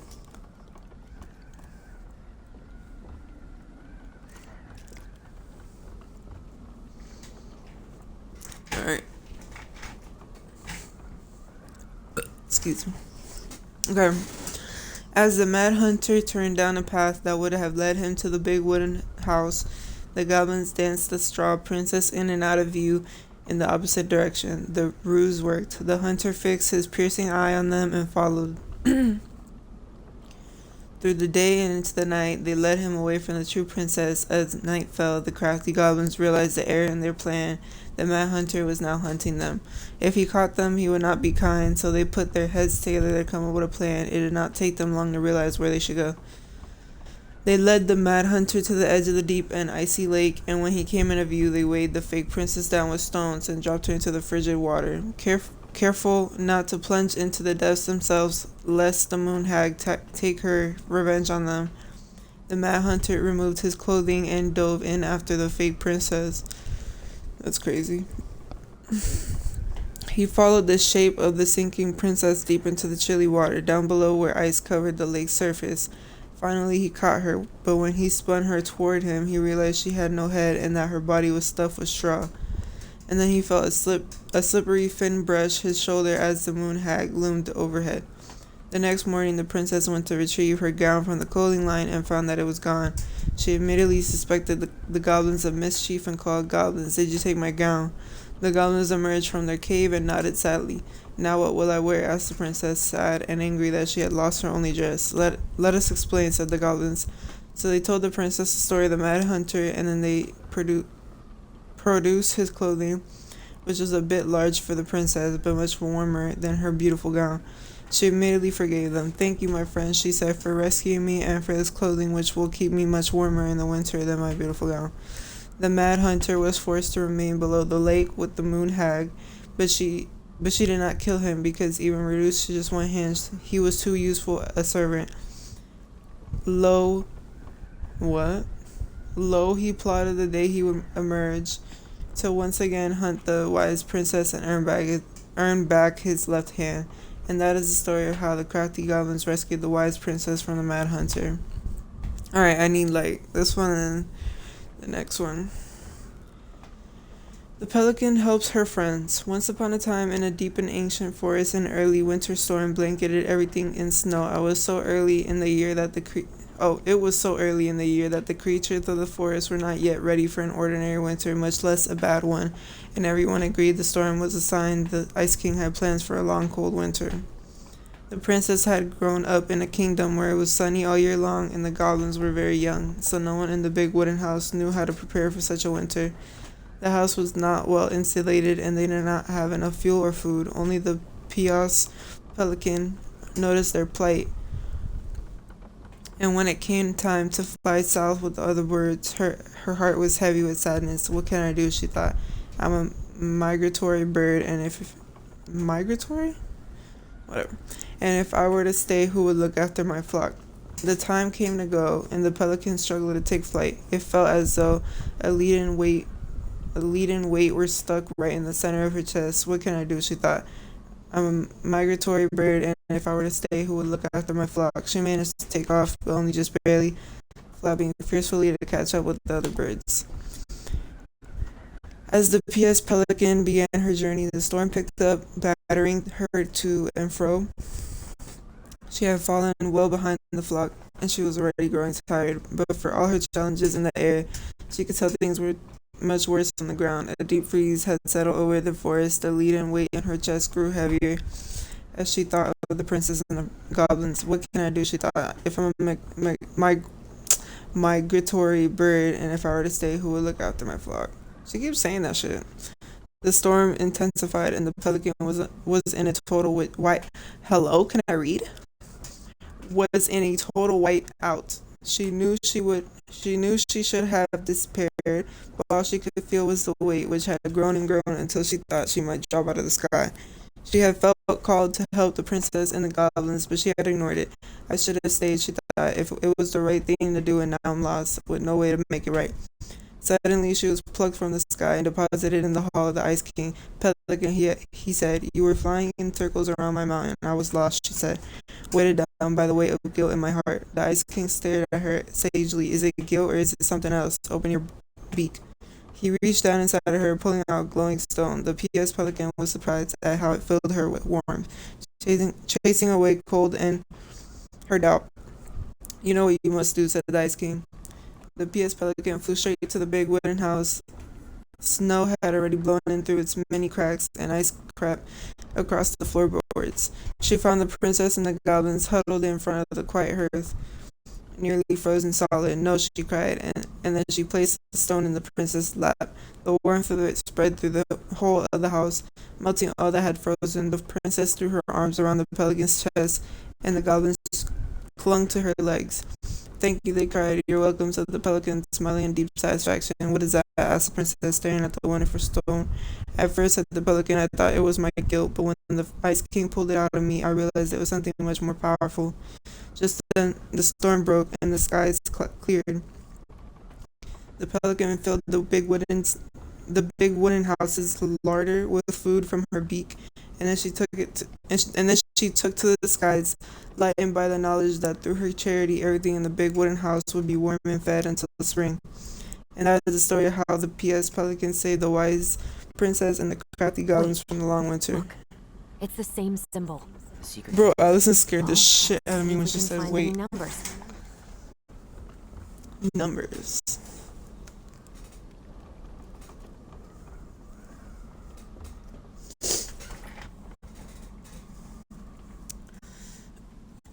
Numbers. I gotta look for numbers. Bro, it better not be no like. Oh, I see the numbers. So 1. What are the numbers? I see a 1 on this page, and then a 3 and a 0. That's all I see. But I'm gonna read the thing real quick.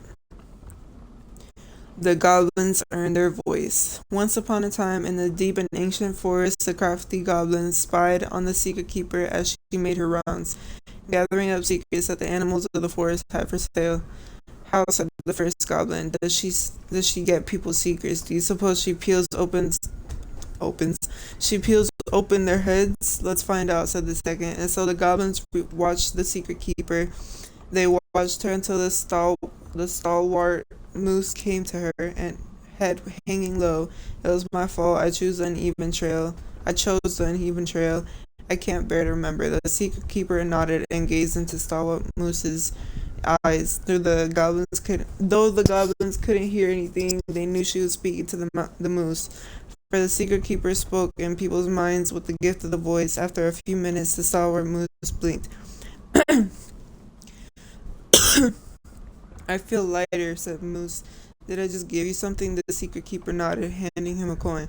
The stalwart moose nodded and plodded along down the trail. He spied the goblins hiding in the woods and narrowed his eyes, for he knew the goblins were often up to mischief. The two goblins whistled innocently, and the moose was forced to carry on because they were not doing anything obviously bad. "I need to know what the secret was," said one of the goblins. "Let's go by it." So the goblins approached the secret keeper before she could stow away Moose's secret. "We want to buy Moose's secret. What do you have to trade?" asked the secret keeper, her voice filling their minds. The goblins produced a silver-handled hairbrush they had stolen from the princess, and the secret keeper nodded. And that is how the goblins came to know that Moose's mate had tumbled down a cliffside to her death. Damn.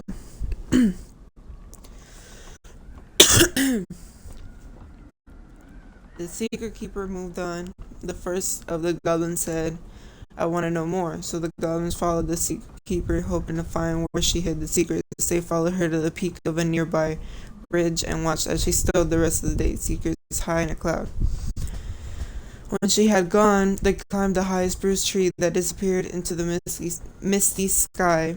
They reached out and just managed to dip their hands into the clouds. Their hands were filled with memories, and they snatched their hands back out, as if they had just thrust them in boiling water. Tears poured down their cheeks. That was how the secret keeper found them crying in the tree. "You stole my secret, see the secret..." Damn, that is a tongue twister. "You stole my secret, see the secret keeper. Give them back." The crafty goblins stopped crying because they saw an opportunity. What will you give us in exchange?" they asked. "I'll give you back the silver-handled hairbrush," offered the secret keeper. "For so many secrets, pshaw, you have to offer more than that." "What if," said the secret keeper, "I shared the gift of voice?" The crafty goblins grew excited. "That will do." So the secret keeper... Blah, blah, blah. So the secret keeper shared the gift of voice with the goblins, and immediately they found that they could hear one another's thoughts and feel each other's feelings. Oh shit. The crafty goblins gave back the secrets they had taken and ran back to the big wooden house. That there they found the princess preparing food. They tried to peer into her mind, but they found it was a blank. They tried to speak to her using only their own minds, but she could not hear them. It seemed the secret keeper was craftier than the crafty goblins, for she had only shared enough of her power to let the goblins use the gift of voice with each other and not with the whole of the forest. And that is how the goblins stole the gift of voice from the secret keeper, but why they could only use it with each other. That explains why why both Allison and Tyler can like hear only each other. That's kind of crazy. Okay, so 130, right?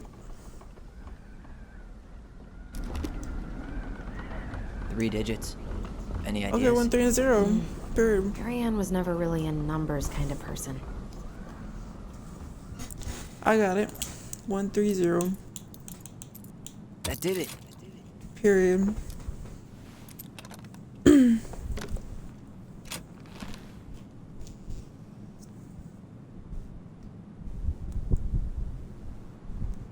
Guessing she didn't know how much of an ass he turned out to be.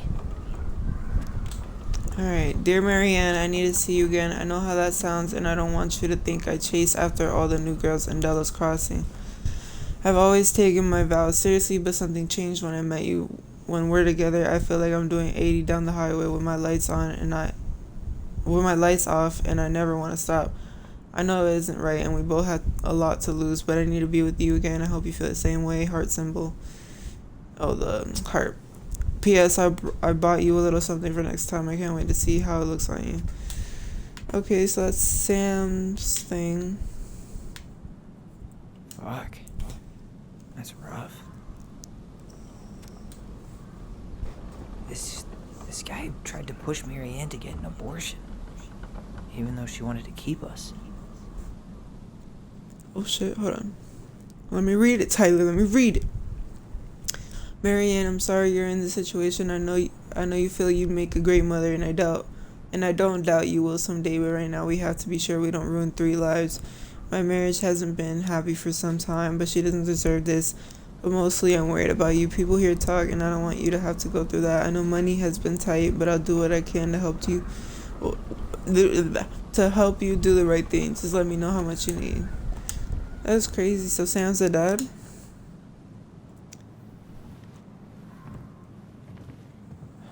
That's everything. What the hell? So, Marianne hid a box under the barn.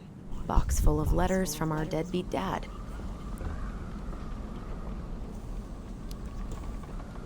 He turned the whole place upside down and didn't take anything. All he wanted was that box. And he was willing to burn down the barn to get rid of what was inside. It was Sam, You know bro. what it all means, right? Yep. That guy had an affair with Marianne, and he just tried to torch the evidence. He must have heard we were clearing out the house. He was worried we'd find it. You know, I can't Sam, shake the bro. feeling I've seen him here before. Why did they both just look at the... Oh, hell no. That is creepy as hell. They just both looked out.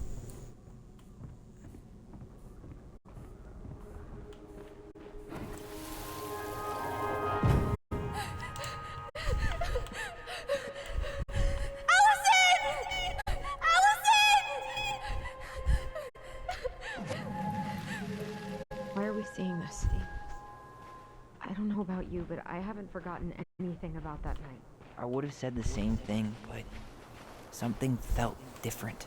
I need to see the rest. But you know what happens down there. That's the thing. I'm not sure I do. All right, let's go.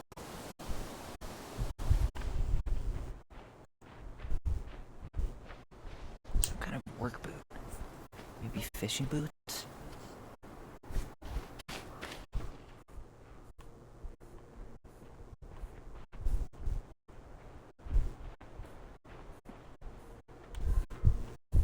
This is where I tripped. Damn. He ran straight for it. No stops, no turns. He was on a mission.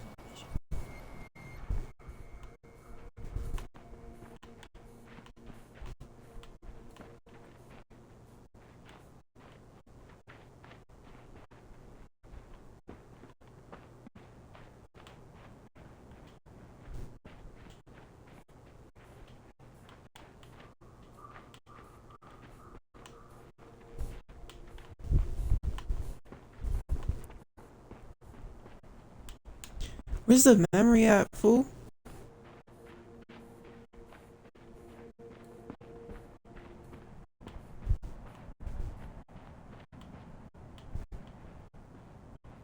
Do you remember anything about his face? I couldn't see it. He had a hood on.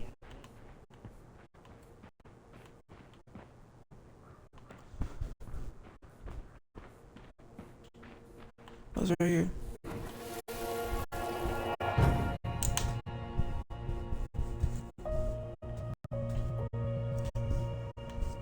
The Mad Hunter. Wait, there was someone here that night? In the woods? No. It was just... I saw... Who the hell did I actually see? The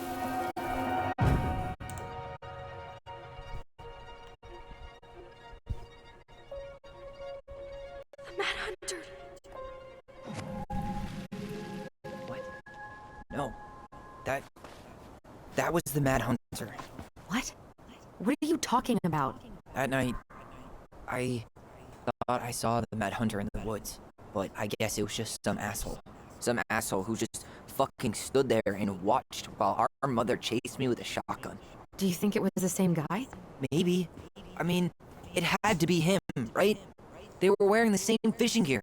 Yeah, unless everyone who wants to mess with us is coordinating outfits. And wait, he was here once before, wasn't he? A few days before Marianne died? Maybe?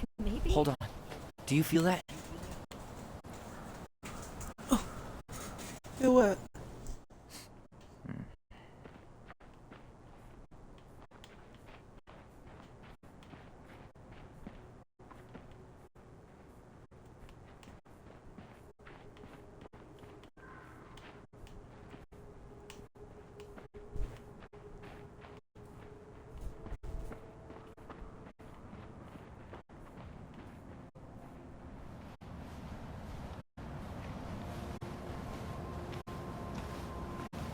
Tyler, not there.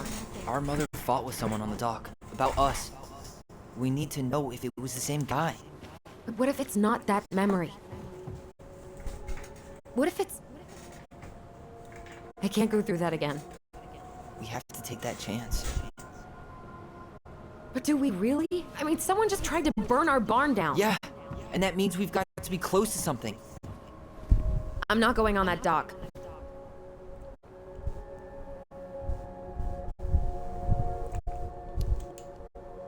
Just one more time, please. There's always just one more. Every time it seems like we're done with this, something new pops up. What if this is the only chance to figure out who our father is? Then we go on living our lives without him, just like we always have. Come on, we need to know the truth. For her. What if I don't want to know the truth? Huh? Did you ever consider that? No.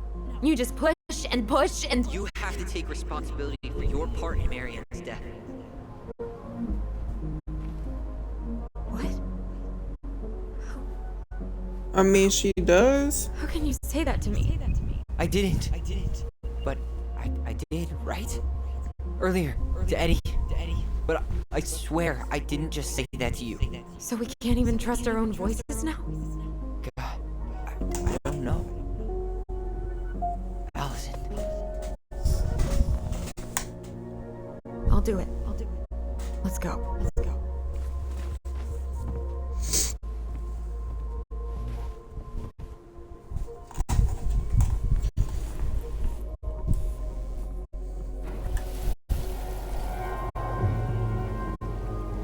It's blocking it.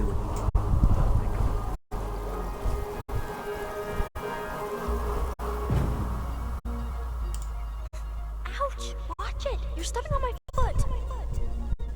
Can you hear what they're saying? Quiet! I don't want Mom to catch us out of bed.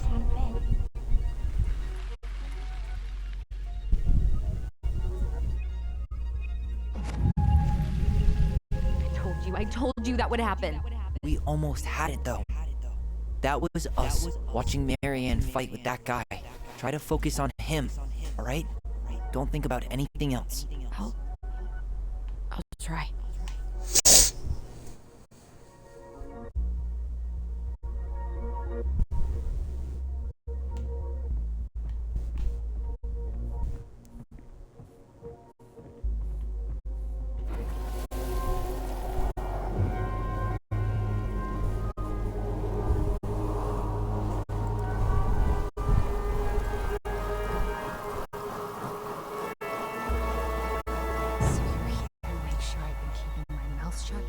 I don't owe you anything. You've been a little all over the place lately. All over the place? I've just been trying to survive. If you want to make sure I don't get desperate, you could help us out. Lend me some money. What happened? Why did it stop? I can't, Tyler. But we were so damn close.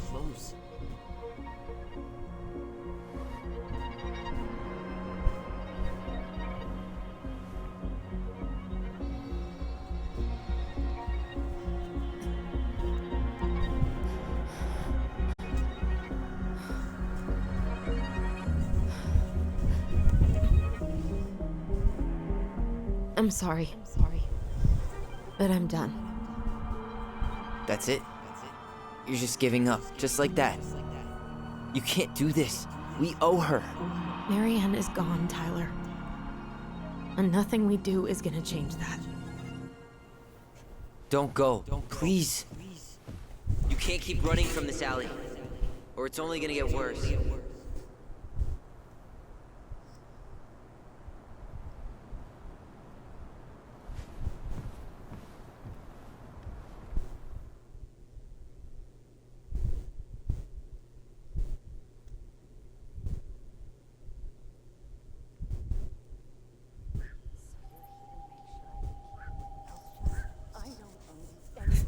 Ouch! Watch it! You're stepping on my foot!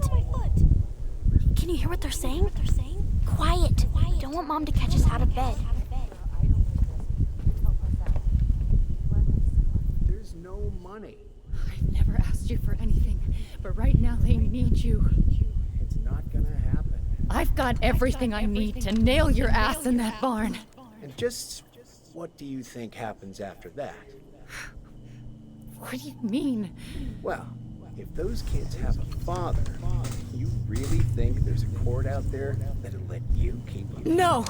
You have no claim to my children. Get the hell off my property, now! If you ever come back here, I'm going to kill you! Allison?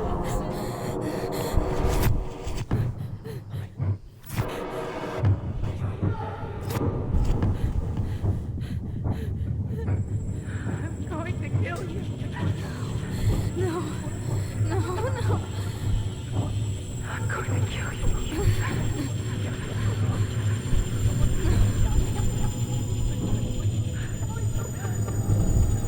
I'm going to kill you.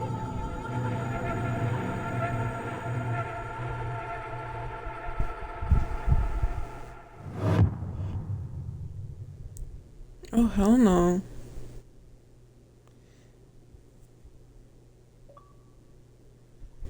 That's crazy, bro.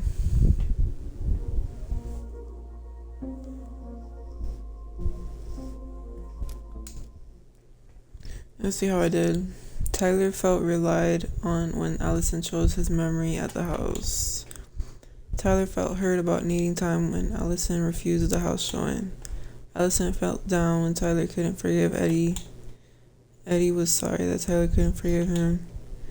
Michael was heartened by Tyler's compliment. And Tessa felt grateful that the twins kept her in their lives. Yeah, I feel like Tessa could change.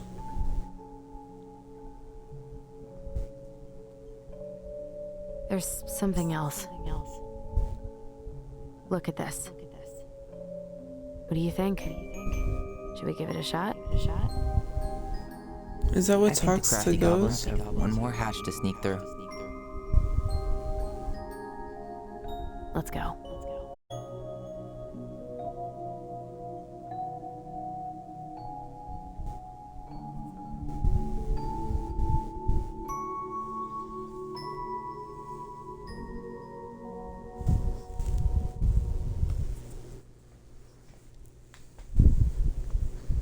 Yeah, that's crazy, yo. Alright. I'm ended off. I don't know if I'm gonna stream the third chapter tonight, but I probably will tomorrow, if anything.